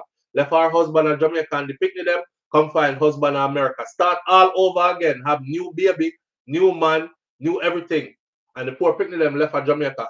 Is there anybody here who that happened to? I used to see it. Missy Bram Bram says, my children were with my sister and then Knox College. Were they boarders? Missy, did you board your kids out at Knox? Let's Bond TV says, nah, she was here doing the do. She did right by me. She just was not there. You boarded them at Knox. Sure. Big foreign life. We used to think the Knox kids that were boarders were like super wealthy children from celebrity parents and all these things. When I was going to Knox, it was a pretty penny to board your damn kids at Knox. And you know what used to kill me? Them a time I'm in a fly out yet, you know. When me I walk from school, you see, me I feel roll up my pants foot and cross river and these things. We cut shortcuts, we go at my yard. And I used to see it's end of term, end of year. And we used to see like limousine pull up, Mercedes Benz and Beamer pull up, pretty car pull up, motorbike pull up. There's this one girl who every break we get, she fly go to Miami. Them time that Miami was something foreign in my mind. That's where my mother was. And me did want to reach there, but she was going there. And every holiday she's coming back from there. And her parents used to either pull up in our mother alone, never say our father. Our mother used to pull up in either a limousine or her mom used to pull up on a motorcycle, a big Harley Davidson. And back in them time there, it was novelty to see a woman ride a motorcycle by herself, let alone one of the big old Harley them. I didn't even see nobody in Jamaica with a bike like that. So we used to have in our mind like, yo, these border kids, them wealthy, them, you know, them have everything and we don't have nothing. We are some little country bumpkin who parents, they are foreign and can't afford to send we come here, barely pay the school fee and stuff. But them can board out and all these things. And I always wanted to be a boarder too. But, you know, I never get boarded out. I did that in my granny yard. I don't know. I don't know. But I had fun with my mom leaving because I was able to travel a lot, says Crystal G. Crystal G, you're one in the few. You're one in the few. Children are hardwired, right, to want their mom. Not even their dad. Children are hardwired to want their mom. As they get a little bit older, they'll want their dad. Or if their dad was already there in the beginning, like the first couple of years of life, and they haven't established who dad is, then they'll pine after daddy when daddy leaves or if he's not around. But naturally hardwired to want to find your mom. Naturally hardwired to want to be around your mom. That's human beings, period. Human development. All mammals are such. So you did glad when your mother leave. I got a scholarship for Knox, but I never got to use it because I came here that summer, says Karen Notice. You know, I went back up to Knox just the other day on my last trip to Jamaica. I went back up the hill. It was so nostalgic going back up the hill. Can I go back to Jamaica enough time and I still never go up the hill and just go back to the school. And I did it the last trip I was there. And you want to see me a peep through the people and fence and I look like, but much hasn't changed. Much hasn't changed. Live on the air with SOUFLO. Good morning. SOUFLO. Yeah, my brother, I want to go on. Manners and respect, why you go on it? Manners, my dream. But they are talk, man. That's a talk this morning is a anything goes kind of morning. When I know, if I know, but I see him Let's Man TV, see? Are you? We never know that. I see him Let's Man TV, see? Okay, so hold on there. Wait there. So Yes, see them start putting your next name in our comment section already. But we never know. I'm not telling you now. So in the comment section, he is Let's Bond TV. All right then, bro. We know now. Over the fort. Mm-hmm. 5 up, 5 below. Mm-hmm. Anyway, what we call about still? As me I said, my old lady will left me from Shirley still, see? Same. And she went there and do what she had to. Give thanks. Same. She just never did a physical, but she do what right she did up with us. Yeah, man, she got close and we put it down. Same. Anyway, you hear me say I come here with my youth, right? Mm-hmm. So that means when I take my youth and our mother in our life like that. That wasn't the scenario. That wasn't what we wanted to happen. But that's how it happened. But it happened that way. No, it shouldn't be like that though. So like this but I don't have a relationship with his mother, and it's not because of she, it's because mother. Yeah, you tell them thing that bother me. That's a your youth. Me know me no grow with my mother and know the effect why it take for me. But me know say the reason behind it. Now my daughter holding up a big girl, you know. See, big young lady, you know, and she understand the nature behind her and her mother not communicating, and sometimes it bother me like, yo, how you affect her, like, you know what I mean? Like, me know say she not deal with it, like, she not get sporadic or do anything, but me know it bother her. Yeah. See it for her, you know what I mean? But just like you see a while ago, picture, we're bringing program to just want your mother, you. Yes. The when human development. You want your mother, brother. Yes. You see me? That's human development, bro. All mammals. Human development. You are hardwired in your brain from creation to seek your mother's nurturing, to seek you just want them around your mother. All when your mother is a bad somebody to everybody else, your mother is good, and your mother still for you. Your mother still, yeah. True, man. So that's why even with my situation, I still try to not talk bad about your mother still. Even though I like her, but you know, me not talk bad. But on the make a youth together though. So yeah, but here I go on. You see time that when we want her to even at least be a part of the thing. They ever did that, you know. See? So I mean, we don't just want to have some form of relation. Yeah. But she don't really care if she alive or dead or anything, honestly. But what I just want them to have some form of relation, and you need to patch out why you deal with the youth, like you deal with the youth. You know how much woman would have got to know so that one man take their youth and they're not really, they man take up full responsibility for youth. All you need to do is just keep a line of communication with the youth. Right. That's all. Right. That's all. Just a line of communication. That's it. That ain't hard, bro. In these day and age, that's even easier than before. Yeah, way easier than before. Do just simple that. Yeah, man. You know what I mean? True. I think that mother my brain make me feel like, yo, I'm such a pussy hole or what. True, man. True, man. Wickedness. Yeah, what you leave, you know. But anyway, I'll go back in that chat and go and listen to it. All right, my brother. Big up yourself, see? Yeah, man. All right. So that's Let's Bond TV. Okay, now me get it now. Because I was wondering who Let's Bond TV is, and I'm like, this has to be a channel. All right. Patricia Thomas says, I left my son at 2 weeks. Damn. And I got him at 2 years, and he's still angry. He felt, him did feel that nurturing missing.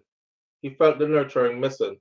Kaz Robinson says, sometimes life gives the parents a rough hand. And when I checked out when my mom left my brother, I was really sad and upset. That's why I stood beside him and took care of him until he passed.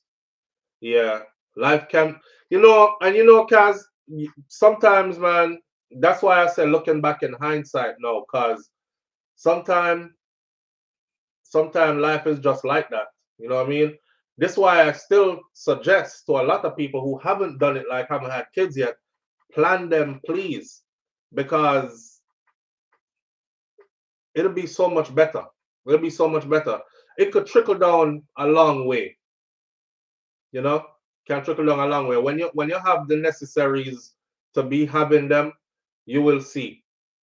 And this is not bragging or nothing, but I planned all my kids. All my kids are planned, and especially them ones with Shakira. All my kids are planned though. But Shakira was the kind of person who was like, listen, if we're gonna do this, this is what we need to have in place before we can go further. That's why when we talk to woman, me I say, you don't have the power. Cause I think I know me want to breed her a long time, me want to breed her enough. And I couldn't do it because she was like, okay, we have to get this in place first, and this, if we can put this together as so and so, then we can move on to the next step and start having children or whatever. And I respect that to the fullest because we have things in place now where, well, they were born into things in place where they'll be okay, and we don't have to run around and be like, yeah, we have to go leave them with somebody, call, we have to do this and do that and whatever, you know? So but in hindsight, and when you don't plan like that, what you're doing though is half of the time you're handing down poverty. So you're putting yourself in a position to have to be able to do certain things to survive, which could entail you leaving that child somewhere. You don't even want to leave the child there. Enough people left them picnic with people that them not even did like, or left them children with picnic who they didn't have a choice. It was like, yo, I get the one little break, I get the little visa to go up, so no have nobody left you pick me with. Me sure someone hear that conversation here before. No have nobody for left me pick me with. Me left me pick me with Marcia, but me not too like Marcia still because a woman where me and she kick off more time and rare. And Marcia decided that she keep you pick me them because you say you're gonna send back how much money per month for the youth them. Your youth are gonna go through some hell with Marcia until you can come get that youth there. But back to the one them now who fly out, find better life for foreign, and it's like they got to foreign and they got excited, and they're like, "Oh my God, I'm in the UK," or "Oh my God, I'm in Miami," or "I'm in the US," and forget to them picnic there at Jamaica. Them up here party, dance, keep them there, nice clothes, pretty this, find somebody who them shack up with. They're not checking them. We just send the barrel, and the barrel is nothing to send. And so you get a whole heap of barrel, and you will get a whole heap of pocket money. But that's about it. That's about it. I'm telling you that kids don't care. They don't care about your barrel, and they don't care about your pocket money. They're excited for a minute when they get those things, but are you them want? You is who they want. Nan says, right, I was judged by outsiders because I chose education and a career before having a child. Me not see nothing wrong with that. They have this thing in Jamaica where them tell the youth them say, oh, you're up on the gelding truck, youth. You not get no youth yet. I be a blank to my fire, And that make a lot of we run go make baby, I look girl for breed cause we don't want the pan, we want to come off of the gelding truck. I'm gonna tell my newer generation, brother, stay up on the gelding truck as long as you can here. Cause I don't know big excitement for you breed up nobody daughter and you can't take care of your picnic them. So stay up on that gelding truck as long as you can. There was yesterday somebody played, I heard it, and the person who was talking sounded like Denzel Washington. And he said, if you're a young man and you're broke, you have no business looking for a girlfriend, falling in love with any woman. Woman shouldn't be on your list, period. You should be focusing all your energy and all your powers on bettering your life right now. After that, put yourself in a certain position in life, then woman can come into play and you'll have time for that later on. Live on the air with SOUFLO. Good morning. Hey, SOUFLO. Hey, family, what going? Yes, I left my son at Jamaica when he was 2 weeks old. 2 weeks? Yes. Where did you go? America. That must have been a desperate feeling. You just drop a baby and leave? Okay, I got my visa when I was 6 months pregnant. My mother let me stay in Jamaica and have the baby. And then decide we're leaving when the baby 2 weeks old. So I came here on her visa. 9 of us came here, but my son was left behind. And by the time I put in his papers, it had drag it. So me just use one of my family member who was a baby and got my baby. And the man is 40 now, so flow, and he's still hungry. Wait there, you're one of them, wait there, before we reach at him, you're one of them people there where the immigration thing was different back then. Yes. Yeah, I remember back then people used to cut out people picture and put in for them in a passport and jump on plane. Just need a birth certificate. Just need a birth certificate. So you went for him. And I went for him. All right. Crystal and up to this day, the man still angry and him a 40. He act like me doing the most injustice. But how him know about that and him did that too by the time you get him? Now we tell you we don't hide nothing. Oh God. And he so let me show you how much me never want to live it. Me I'll run away. Me take my picnic and I run away and my mother look for me. I come here with the clothes for my back. Yeah. Because I never want to leave my picnic. So you disclose that to him and him hold against you? Yes. Right. The man still in the house, I'll give me hell. Wait there. No man. Him still what? He's still in your house? Still living in my house. So to this day as a 40-year-old man. I drive me crazy. It's like you can't do enough for him. No, just like this broken man, we can't get him up together. Well, no, when you left him for them 2 years, then I have nothing to do with being brokenness. I hate to tell you that you don't. So you sound like one mommy. Yeah, you sound like one mommy where we give your child everything in the world and still can't find more for him, but you look fit for him.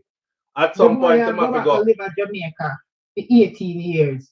Make 3 picnic down there and I mind them. And I said, why you not come home? Why you not come home? Yeah, citizen, come home. Yeah, one of them. You think about your baby?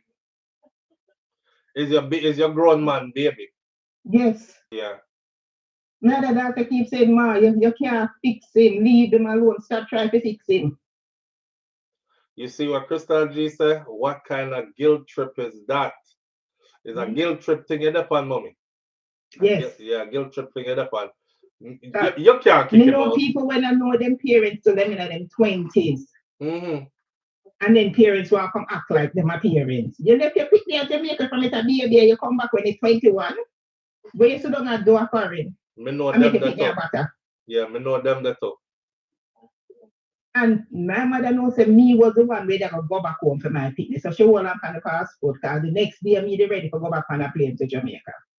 For my picnic there in Jamaica. Nanza asks if you feel any guilt for that though? For the you left him at 2 weeks and go back for him by the time at 2. You feel guilt for that? Yes. You do? Yes, because my mother did get the opportunity to come over and over, and she said she wasn't leaving her children them there. And she made me leave my one.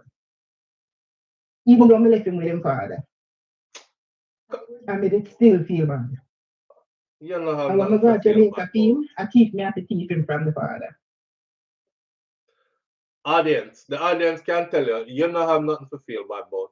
You never left that youth there. Not even because look how quick you go back for him. And look how young he was, and you made sure you had him back with you by time. In that's a blink of an eye kind of thing. So and that are your guilty feelings you might use against you. If you see when I go for the little boy, I'm a reach to custom with him. And him stand up there. I give them the papers at immigration and customs. The little boy walk where behind some picnic. I watch him now. I notice him walk through. We just hand him my passport alone. And him don't walk through. Nice. He walk through behind another family. So I say, all right, you know, show them the papers, because my picnic gone through. And just walk through, so. He just walk through. Then another family with some picnic. I might watch him. So they look at my paper, I just walk and hold him and keep walking. At 2? At 2. You know, nothing to feel guilty about. So by the time my papers come in, I have to bring him back to Jamaica because I have no proof for sure how he will come in the country. So I have to file him like in there Jamaica still. So I have to smuggle him back in Jamaica. What?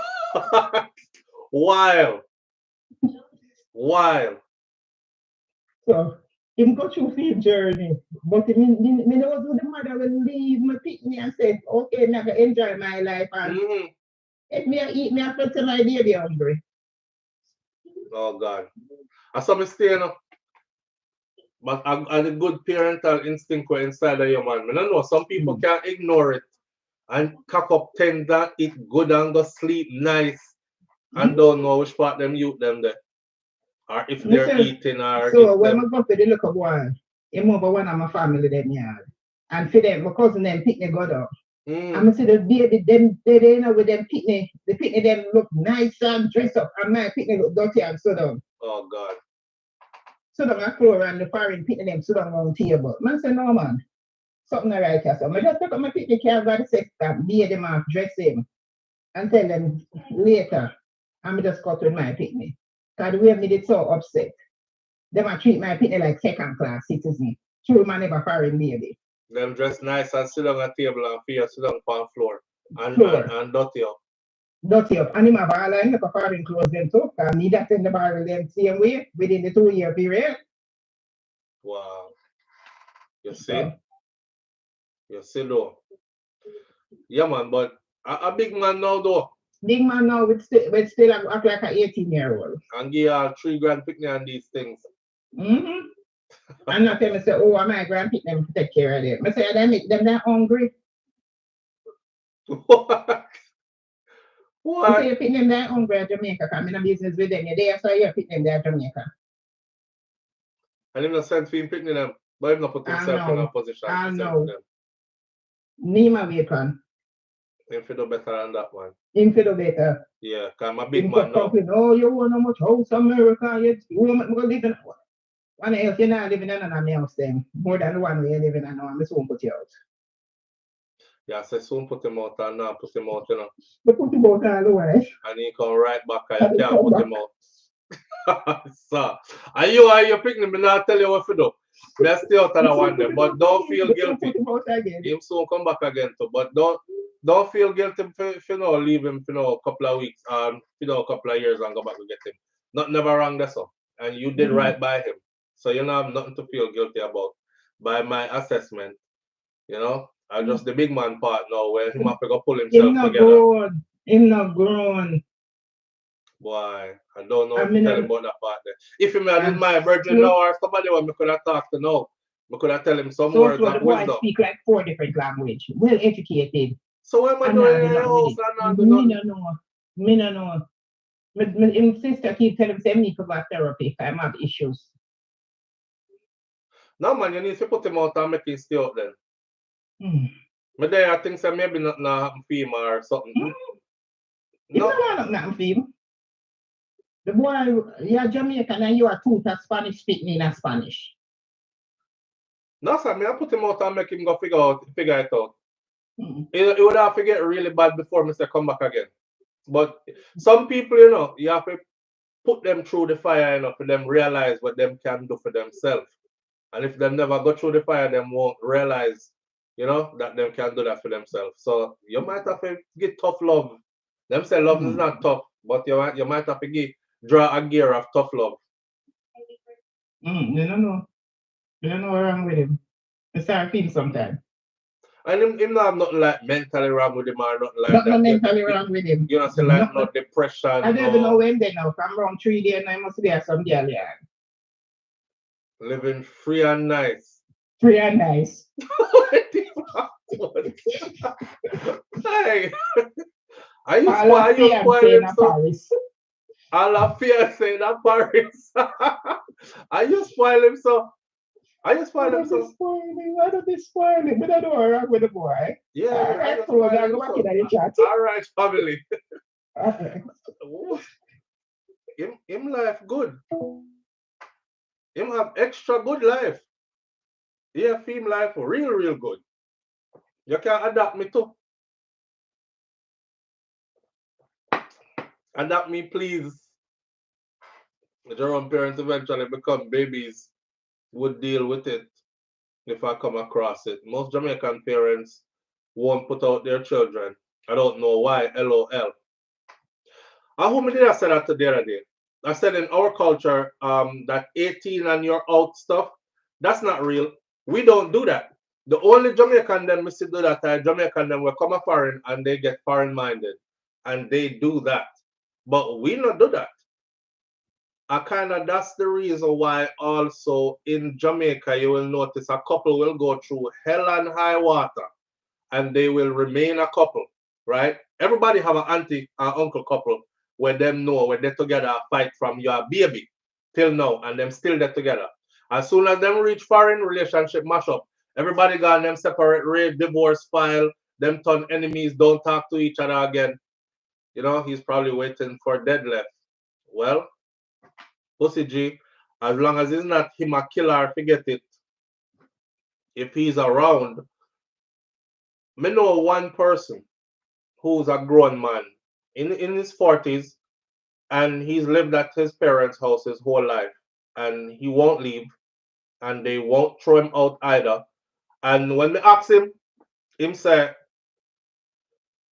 he don't want to nowhere else. Him good around him mother, cause him love him mother. His father is there, but him love him mother and him want to see mother every day, cause life short.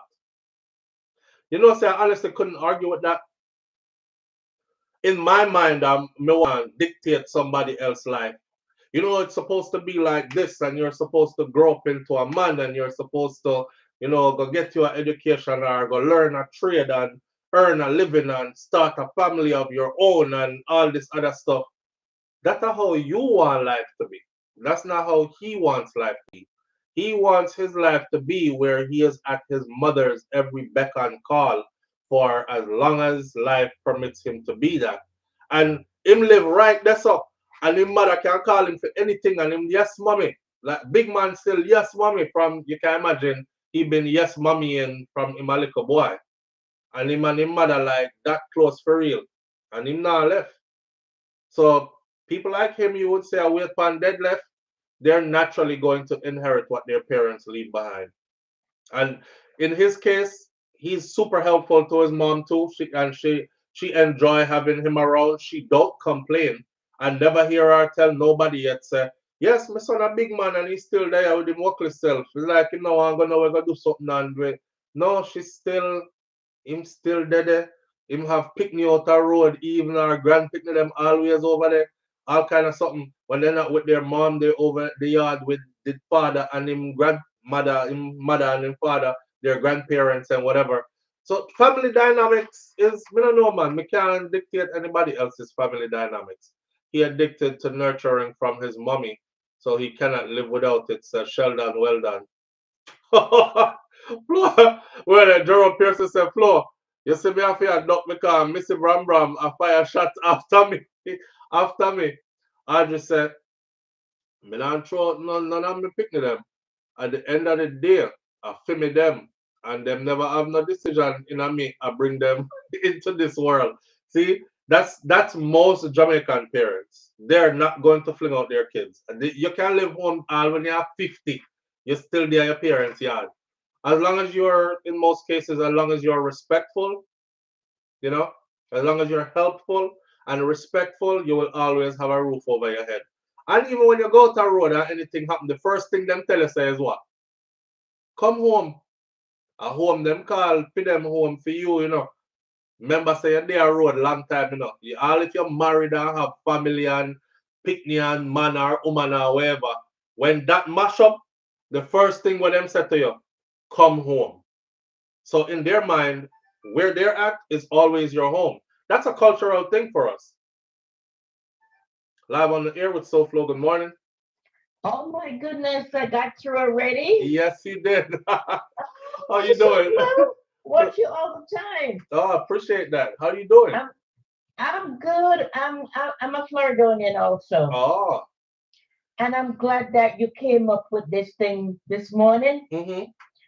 Because I'm thinking Jamaica nice, Jamaica nice. Mm. I stayed away for a lot of years. How long? I came here from like 82. But when I was single, I went back by myself like 2 times. Mm-hmm. When I started having children, I went back in like 2011, just to take them to see where I'm from, where I was born. So from 82 to 2011, you didn't go back? No, I went back in between, but by myself. But when I started having children, okay, I decided to take them to see where I'm from, and this is Jamaica, right? Mm-hmm. The experience wasn't so nice.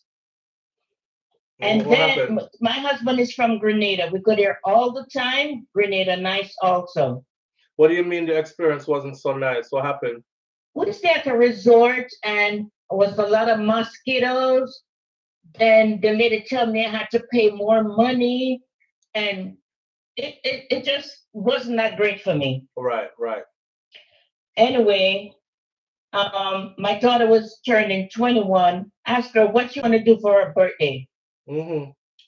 I was shocked when she said she want to go to Jamaica. Anyway, I made it happen. We stayed at the Moon Palace. Mm-hmm. I did not enjoy it one bit. The food to me, when people say, "Oh, this nice," to me it wasn't nothing. Let me ask you something. Why do y'all keep doing resorts? Because my kids, all of them were born here, so I don't know, and I don't have no family really in Jamaica except some few cousins who they'll rob you blind. Okay. So anyway, we stayed at the Moon Palace. I asked my friend to bring me like some breadfruit and stuff. Mm. When she came to the resort, she wasn't allowed to come in my room. I had to stay in the lobby with her. Why? So when I came back to America, Wait, why?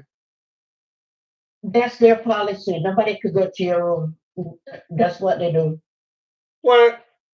Yes, Moon Palace. Is that a real so rule? Much money. That's a real rule? Yes. Yes. What? That's crazy.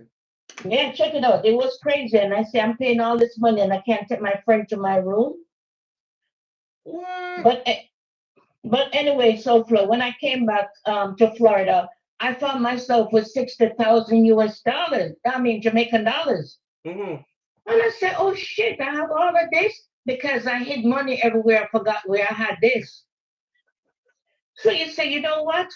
I'm going back in July. Mm-hmm. I went December, but I'm going back in July to spend this money and have the authentic experience that I wanted and I didn't get. Right. What? I went back with my two brothers and my sister. It was the bomb. I went to the jerk box, like the jerk, border jerk where you talk about. Border jerk, yes. Yes, with the chicken foot and the cow skin. Yes. I bought a small one because I wanted to know how it tastes before. So you didn't do a resort this time? No. Just with my brothers. My uncle have a house down there, and we stayed different places. All right. Yeah, so it was much different. And I get back that feeling when I see, just like you talk about the kids in the uniforms. Mm-hmm. Oh my goodness. When I see that, and when my children were with me in Grenada, I say, look at that, look at the kids, look at the uniforms. Oh my God, this is a high school. Look at that. Look at this. So you really got in touch with Jamaica that time? Yes, in July of last year, I really got in touch with it. And just Jamaica nice. I mean, the coconut, the roadside food, that's what I enjoy the most. That's me, walk with my belly. Yes, it could make me sick, but I enjoy it. And guess what, SOUFLO? Coming back in July, we couldn't find no East Indian mango or mango, period. So we were staying in Montego Bay at that time. So my brother drive. We saw this woman. It was so late at night. She had like 4 bins of East Indian mango, even though they were small. Oh my God, come, stop. That woman have mango. Oh my, I sneaked some in my suitcase. Wait, and you were able to come through customs with it? Oh my God, yes. Were you? Yes, in my suitcase, yes. When you're traveling, just don't put no padlock on your suitcase so they think you have something in there to hide. No, man. Babe. This woman is an expert. Babe, you can bring back mango from Jamaica with you can bring back mango from Jamaica? Huh? Yes. Mango. If they find a way to see it in there, they will take you away. Listen, my wife is an expert at bringing back stuff from Jamaica. Okay, you just got lucky. You got lucky. Oh, guess what, SOUFLOW? I do it all the time. Really? Coming from Grenada, nothing in Grenada like the salt beef. I'm gonna put it in my suitcase, put guinea, mango, my rum one we know I go to custom with. What? You just lucky. Yeah. Maybe I was, but Yeah, I've been 'cause- doing it. Look at the comment section. Most people here that travel will tell you the same thing. You got lucky. Because anything that anything that has a seed in it, If me could have carried mango, when me yeah, anything that carries a seed, guinea, mango, you can't just put those in your suitcase and just come through with it. You just lucky. I've been lucky a lot of times then. Yeah, you've been lucky a lot of times. If you That's think what I do. if you think of numbers, you should play the lotto. 'Cause, yeah, you've been lucky a lot of times. But anyway, yeah, Jamaica nice. And when I came to America first, and later on in years, when I heard about Jamaica, it made me afraid to go. Like as soon as I step off the plane, they're going to kill me. Yeah, because you was That's why outside I for stayed too long. away. Oh man, that's the Yeah. worst thing. You know, I tell people that all the time. The longer you stay away, the more this kind of fear thing build up, because you're hearing news from outside, and you know, the bad things is what get publicized the most. So most naturally, you hear all bad, right? Till your mind just only think of just the bad stuff. Till you're like, I don't want to go there. I don't want to go there. So true. Yeah, it's true. It's true. But that's I why it's remember- important to keep returning, keep returning. Yes, that's so true. I remember a year I went with my two brothers, Mm-hmm. or my little sister and my brother. And we found a little shop to eat at. What they have so far was tripe and bean and rice. Oh, It's the God, man. nicest tripe I ever eat in my life. Oh God, man. Oh my goodness. You know? Then I'm telling my sister, don't talk. Let me do all the talking because once they hear you're going to charge you more. Because she came here from, she was 2 years old. Uh-huh. So I said, don't talk. I'll do all the talking. And then, SOUFLOW, the fish they want to have at the Westmoreland and St. Elizabeth border. Mm-hmm. Oh my God, everybody I rush you with them plate of fish. But I said, no, me don't want that. I want somebody who could cook me some fish right now. Me Right come in here front and of wait. you. Huh? And did you have that? Did you have somebody do it? What? Okay, I was gonna say yes. You get like 8 fish. I'm saying you can't give me nothing extra for all this money me paying. Did you go to the woman on the end? Is the woman on the end fry your fish for you? No, I got that guy, and him they promised to fry me some when I come back up. But when they call him, it was a no-show. So I asked somebody else to do it. No. Okay, so you see at border, you see when I go there, Mhm. all the way down to the end where you're heading into St. Elizabeth, all the way at the end there are two ladies that own the last stall, fresh made bammies, and they'll fry the fish right there in front of you as well.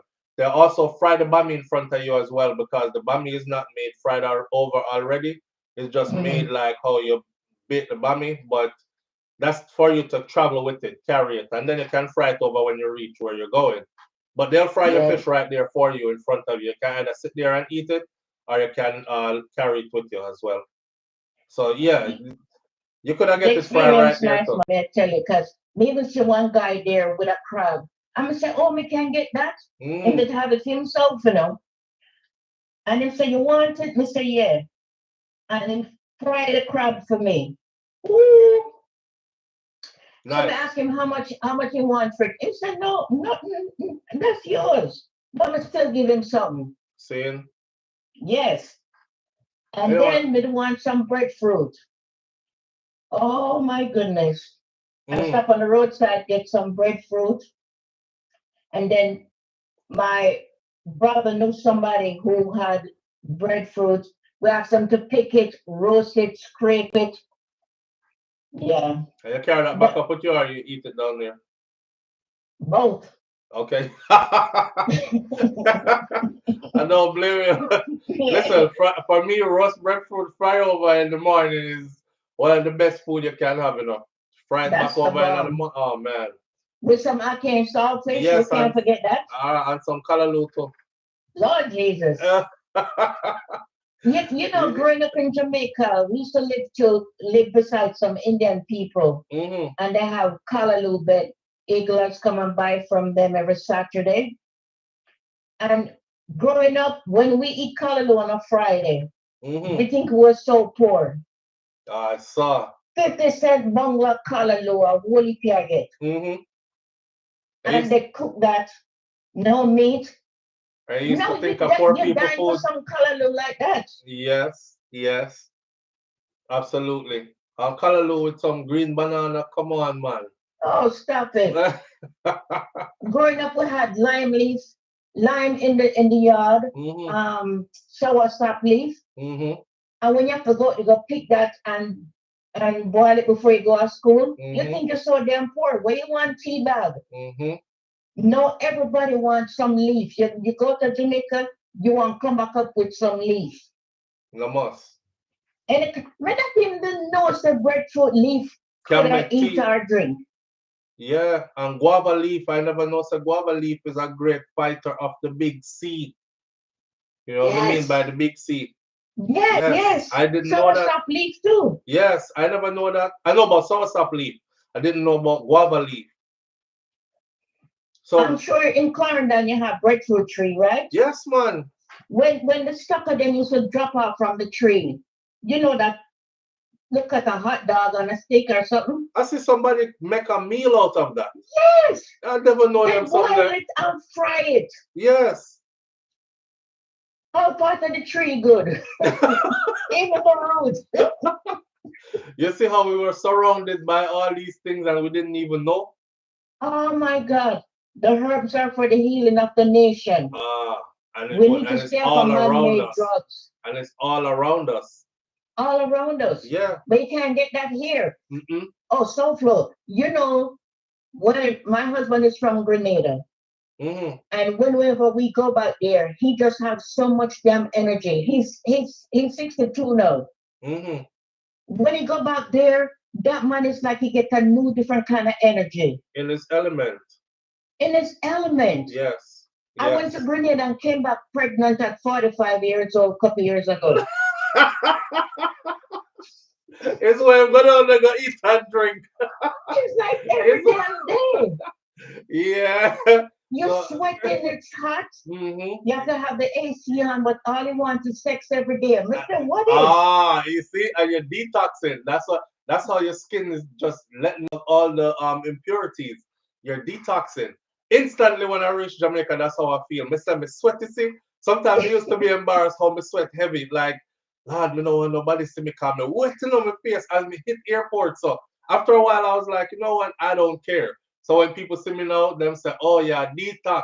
Yeah, that is so true. That would walk with a rag on my shoulder because you just a sweat so. Your husband went to Grenada and ate some of that good food, that herb food. Good food, breadfruit, coconut water, yam. And it does something to a man's body. I've been telling my audience this for the longest, that it does something to a man's body. I'm a testimony by that. I know that. You say you went and come back pregnant at what? At 45 years old. The doctor asked me why I'm so fertile. I said, I don't know, ask God. You see? Yeah. In Grenada, they have a thing, named passion fruit. When you make that kind of juice, oh my God. I'm telling you. Another thing, SOUFLOTV, not to keep you any longer. All right. When you buy green bananas here, they're right the next day. Green bananas slung in the kitchen in the Caribbean for days. Green. Hard green too. Yeah. Then green banana, sometimes you go to Bravo. I don't know if you're Bravo. Yeah, we have it up here. Yeah. Yeah. And you better cook them quick. But you buy the banana, green, the next day right. Yeah, you have to cook them quick. Exactly. Yes. So there's something with the food, the difference. But I heard you say on the show one time that Jamaica imports so much chicken back. Why they have to do that with all the land they have there? It's sad, That's man. crazy. It's sad. And you know what? I found out that it's not even just chicken back because them import chicken foot, them import all the other parts as well. Lots of it. That is crazy. Yeah. Because I love tripe. And when I go to Bravo, the tripe is so white, like they bleach it or something. When you get Jamaica and eat tripe, it's the color it's supposed to be. Right, like a yellow kind of color. Exactly. Right. Yeah, I don't know. But I swear by the food in the Caribbean. Well, in Jamaica, period. I swear by the food in Jamaica.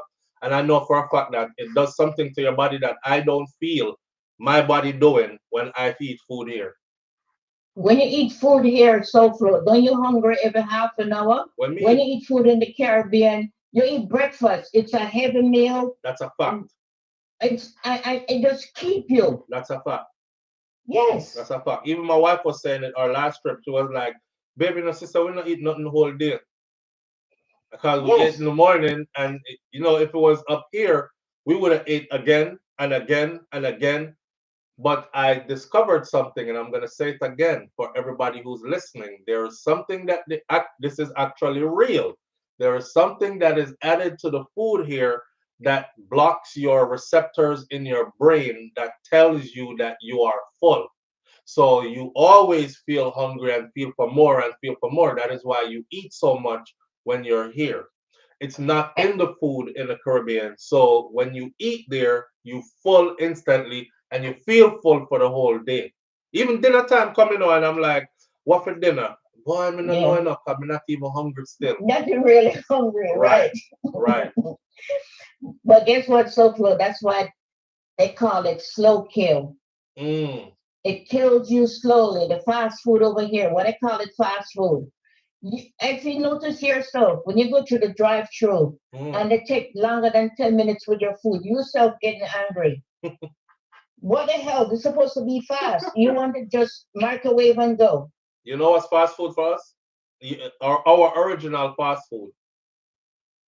You see how you drive around and you see the man with selling the sugar cane and the jackfruit and the grapefruit and the orange them and apple when they're in season. That is fast food for us. Yes. That's fast food for us. And you know what? Yeah. I hear you raving about KFC in Jamaica. When I used to go to Grenada, I thought the KFC was very good. But why they bringing all them fast food to the Caribbean? They're trying to kill us. Why? We don't need that. You know what's crazy though is that the people are demanding it. The people that are becoming lazy. You can't cook food at your house. Why KFC line up to be so damn long? And you have yam banana and breadfruit. The people demand it. Our KFC though, I was against it for a while till I found out that our KFC sources their chicken from locally. So then I was like, okay, so the chicken farmers are eating, the people in Jamaica eat too, who make it and keep KFC running. That's good. Because I was under the impression that KFC was one that imported their chicken, and they're not.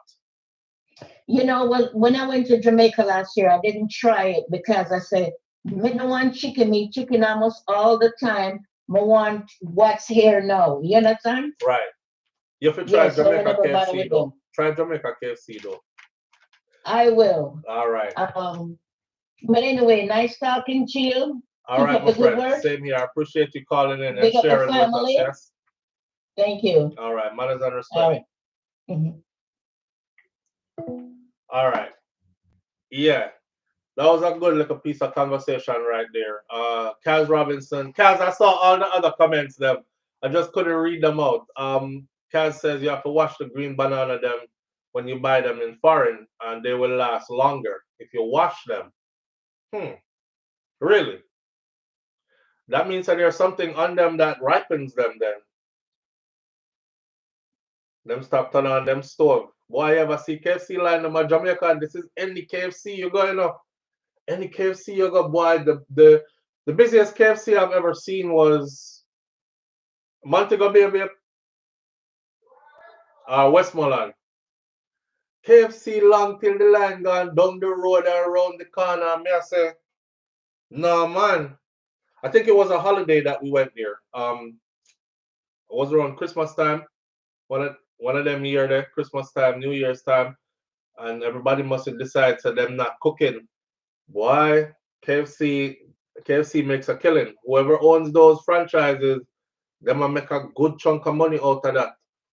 Because the people them love KFC so till the waxy stuff. Them coat everything, you know. And you know what, Audrey? The waxy something there is on everything. It's on all the tomatoes, it's on the cucumber them here, it's on anything you could think of in that store, it's on it. And that's another reason why, like when I'm in Jamaica, we pick up a tomato and eat the tomato itself. Here, I'm not too enticed by a tomato like that. Live on the air with SOUFLO, good morning. Yes, Flo, I'm from Mobile and that KFC always good. Always. Yeah, man, the Mobile KFC, they're serious. The one in Westmoreland, boy, them take them KFC serious stuff. It's so serious that you have drugs, man, or scammers. They literally go there and pay someone an extra $500, $600, $700 just to cut in our whole them spotting on the line. No, man, then just we pull up pay some, because sometimes the line is so long. Right. I'm telling you, like sometimes 100 person in front of you. Mm-hmm. And you have them scammers, them just pull up and just pay somebody a grand to buy food for them and push that at them pocket because them not have time to wait. Same. And them have whole heap of links in our system too. Same. With you can rat out the links. Well, me go to KFC at Jamaica, me in the line there for 40 minutes, 50 an hour and change before you get to KFC. I'm like, my God. Yeah, man, you hold on the railing and you sit down, you lean up, you know, anxiety take you and so on. Yeah. Yeah, people are order, hold up them number, you hear number call, I know your number can't call. You start wondering, them must pass me already, but them not pass you, it's just the whole heap of orders. And then you get frustrated when you hear somebody they ask, which one better? Give me the one, how much piece coming out? Oh, you say, oh my God, hurry up, my man. Y'all come here every day, you're supposed to know if you order by now. And you're like, about an hour, you're supposed to know exactly what you want. Big the money should come out of your pocket and in your exact sheet. Big cousin started there.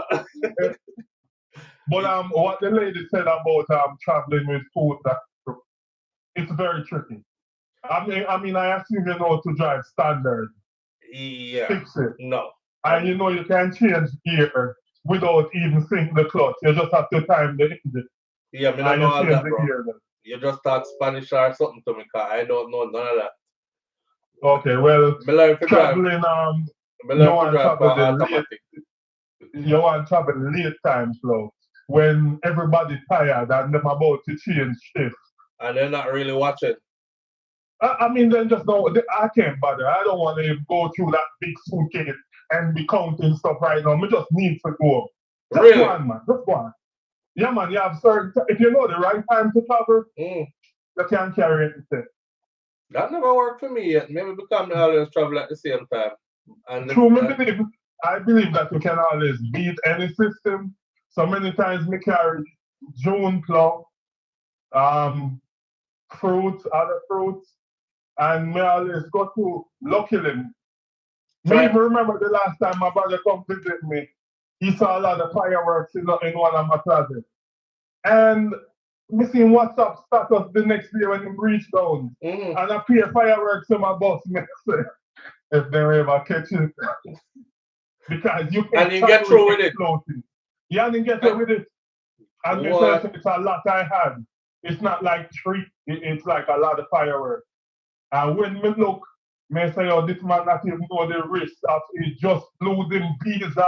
Them good get all the time. And he didn't even, why sometimes I tell you, some people just lucky. But you can always travel with fruits and so on. Me not get no luck in that, bro. Put on a pleasing face, put on an intelligent face, always smiling, just look innocent at all time. Me try that. I guess me look like criminal because it don't work for me. It don't work for me. Your tattoos? Bro, them take no, me never had the tattoos. So I guess me look like criminal because them take all my stuff all the time. I even told wifey that I said them always take on my stuff, so me not carry nothing. And she was like, okay, may I show you how to carry it. And she ram up 2 big suitcases. I said, we're gonna lose all this stuff. Cause I know them I take it to it. I was surprised.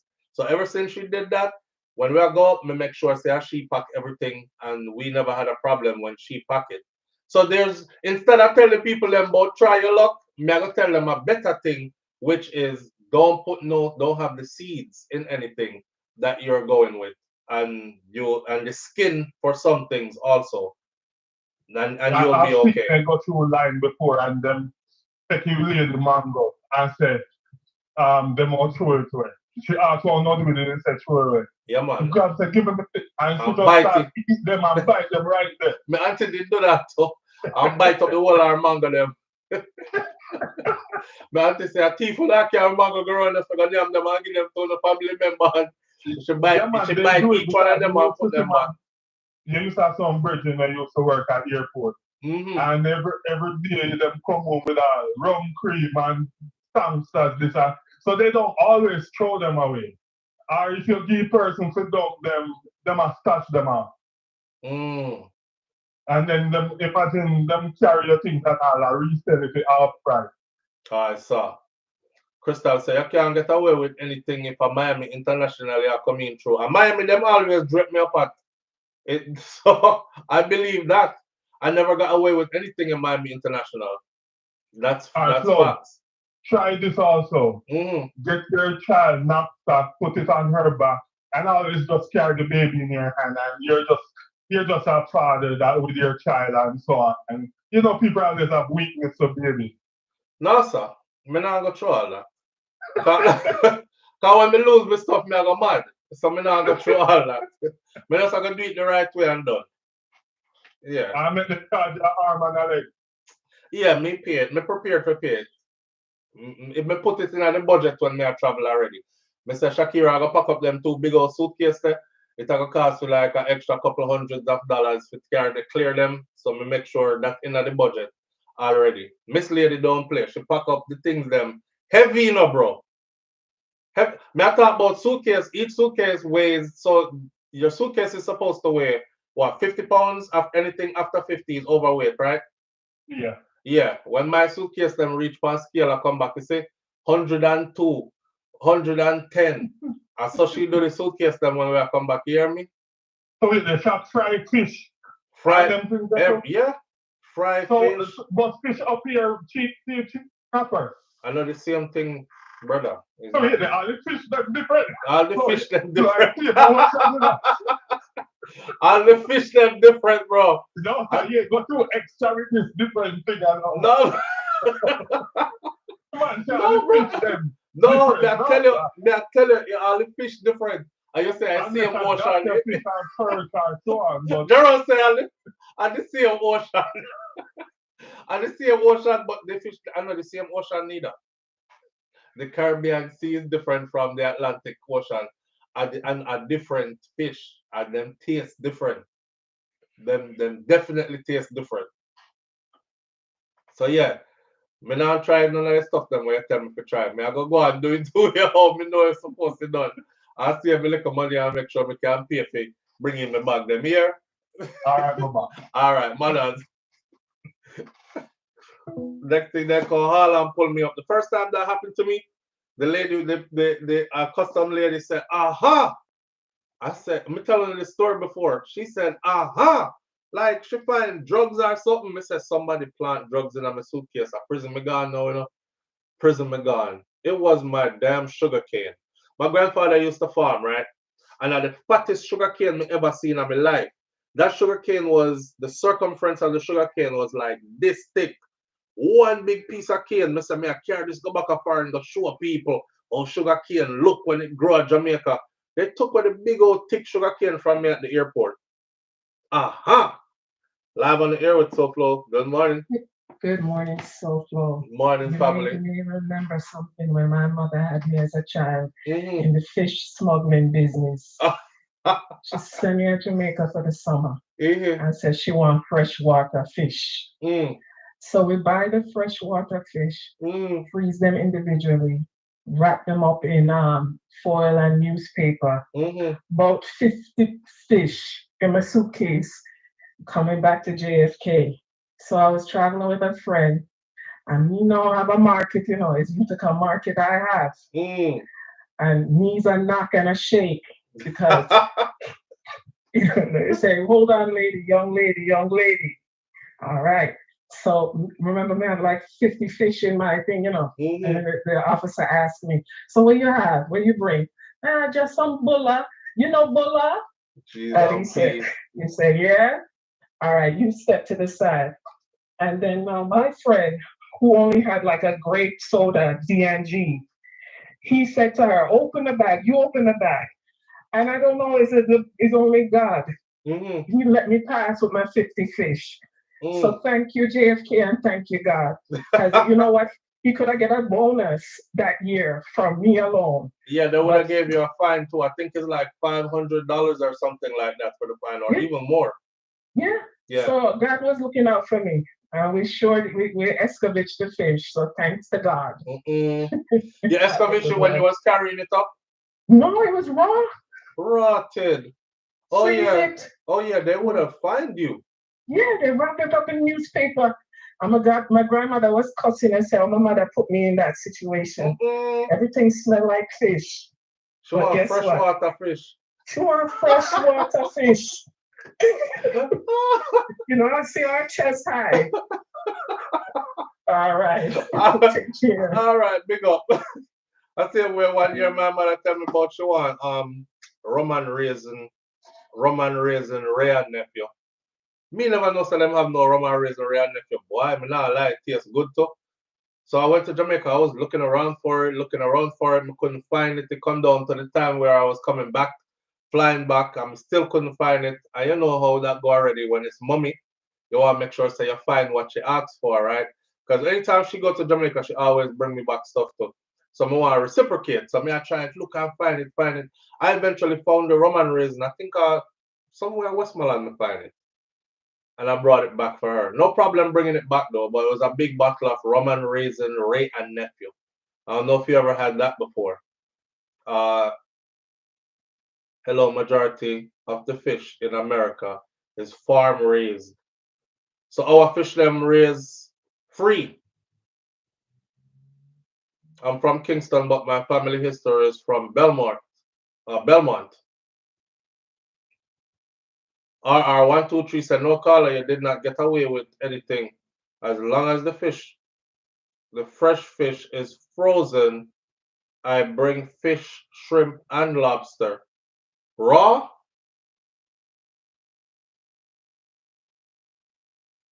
I don't know about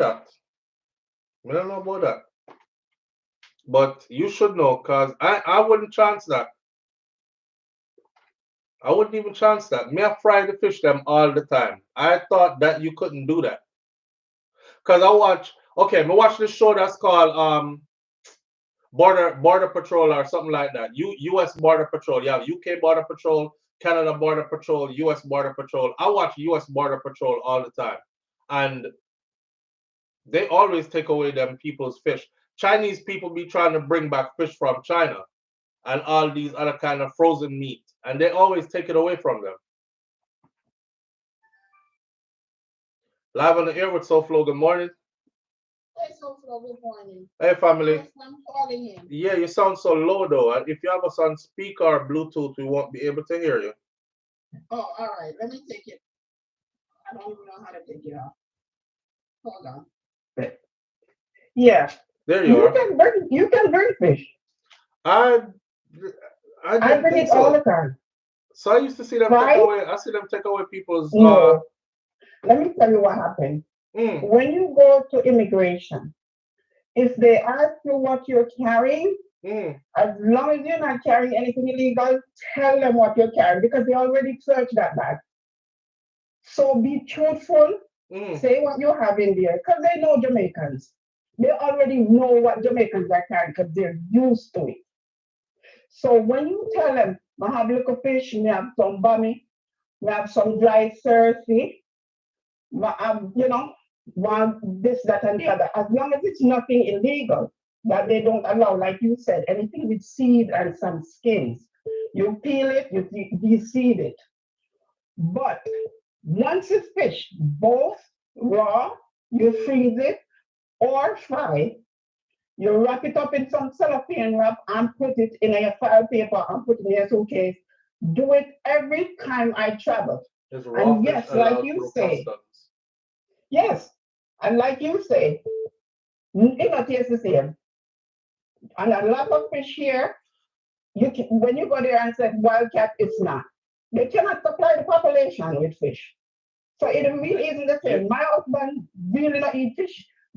Maybe snapper, goat, one and two fish we eat here. But any fish from Jamaica, it really doesn't taste the same.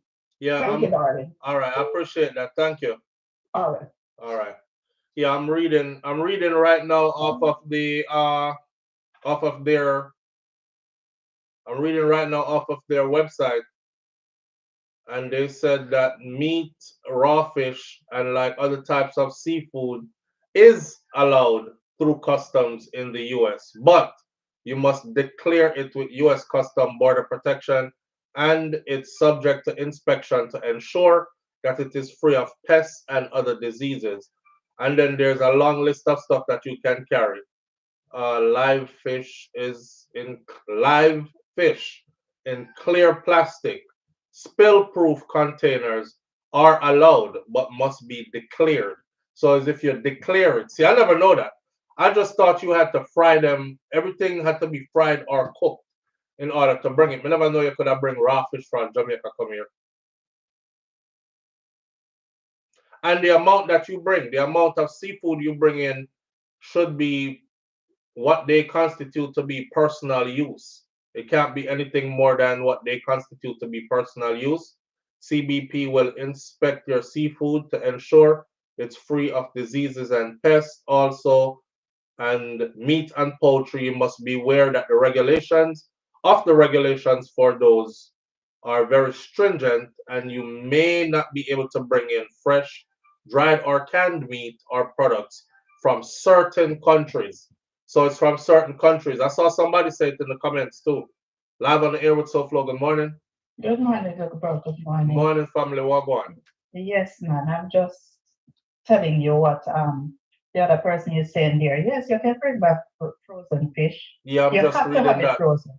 Yes, you have to have it frozen. I bring back all the time. I not bring back less than 20 pounds of fish when I come. No, guess what? It's right here. So on their site, it says it don't have to be frozen. Well, guess what? Me never carry it unfrozen because who would have do that? And all of that. Right. You know? Right. Me bring back everything. Lobster, conch, everything. Them say even fresh fish you can bring back in like living, you know. Mm-hmm. Yeah, man. Live fish in a clear plastic. Yes. Spill-proof container can be brought back. And when they ask me what food I have, I said I have fish, I have patty, cocoa bread, I tell them everything. And you're good it's to not go. Like I had. Yeah. They don't even search me. I've never get searched. You know what? Me not like say we not talk all them thing here this morning because now Shakira she gonna have all kind of ideas. And no, but Shakira need to have it because you can't care about frozen fish. Me I tell you that. Right. Yeah. All right. Yeah, man. And sugar cane, make sure you don't have the joints on it. It's the joints. The June plum and the mango, cut them up in a Ziploc bag. You care about everything. Yes. Shakira ready. I saw. Yes, man. They don't care about closing up. Pure food. June plum and everything. June plum. They have June plum in my freezer right now from February. Yep. All right. So you ever get some June plum juice? Yeah, man. I care about June plum juice. I care about June plum. Even the sour orange. I juice the sour orange and bring them back. Yep, the sour orange, you know, the civil orange on the tree. Mm-hmm. Yeah, man, the juice you can carry it up to. Yeah, man. Remember, I said the best lemonade that. Yes. Yeah, all right. Yeah, girl, man. If I buy it up here, it's not the same. It's not the same. It tastes the same. Then bottle it at Thailand. You know, it's not even ginger here. It's not the same like sweet ginger where we just go to another garden, pull up our root and blend. Right. It's not the same. True. It's not. Yeah, even turmeric, I go to my backyard, pull up a root and grate it for curry. Yeah. Yeah, man, it's not the same. Right, Jerome? It's not the same. Jerome. They still a shoot after him head. Yeah. Jerome say my duck I send shots after him. Jerome full of vibes. Yeah, man. All right. Well, it's good to know these things. Big up yourself, sis, and thank you. Cool. Yeah, all right. Later. All right. So here what? We're not gonna push it much further this morning. It's 11:41. Good to know these things. You know, it was good hanging out for a couple. Let me see how the fish stay frozen. Lulu Ridges, I think the fish stay frozen, but because of how they wrap it. Like them wrap it up in a newspaper and plastic and something. And you know, it's straight to keep all your cold stuff together, all your frozen stuff together, and they will keep each other cold. Freezer bag.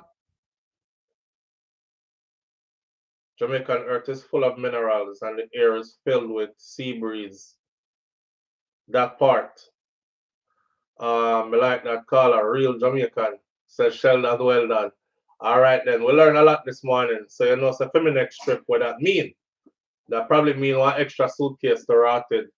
But I'm not complaining. I'm about to eat some ackee and saltfish today. And my ackee is fresh out of Jamaica. So, you know, I'm going to go get piece of yellow yam, which is not fresh out of Jamaica. But so just so I can get a little taste with it and these things. But that's what's popping for dinner today. Some ackee and saltfish. All right. Big up on yourself. Manners and respect to each and every one of you tuning in. I appreciate you greatly. It was a anything goes kind of morning, vibing. Tomorrow morning, I will probably be more on task with planned topics. I have 4 right here in front of me, but I just wanted to freestyle it this morning and hang out. You know? All right. So the walk good, go with God, be good. And if you can't be good, like my granny, Miss Ruby said, be careful. All right. And like Mas Clevey said, I will see you tomorrow if God spare my life. All right. I'm out. Peace.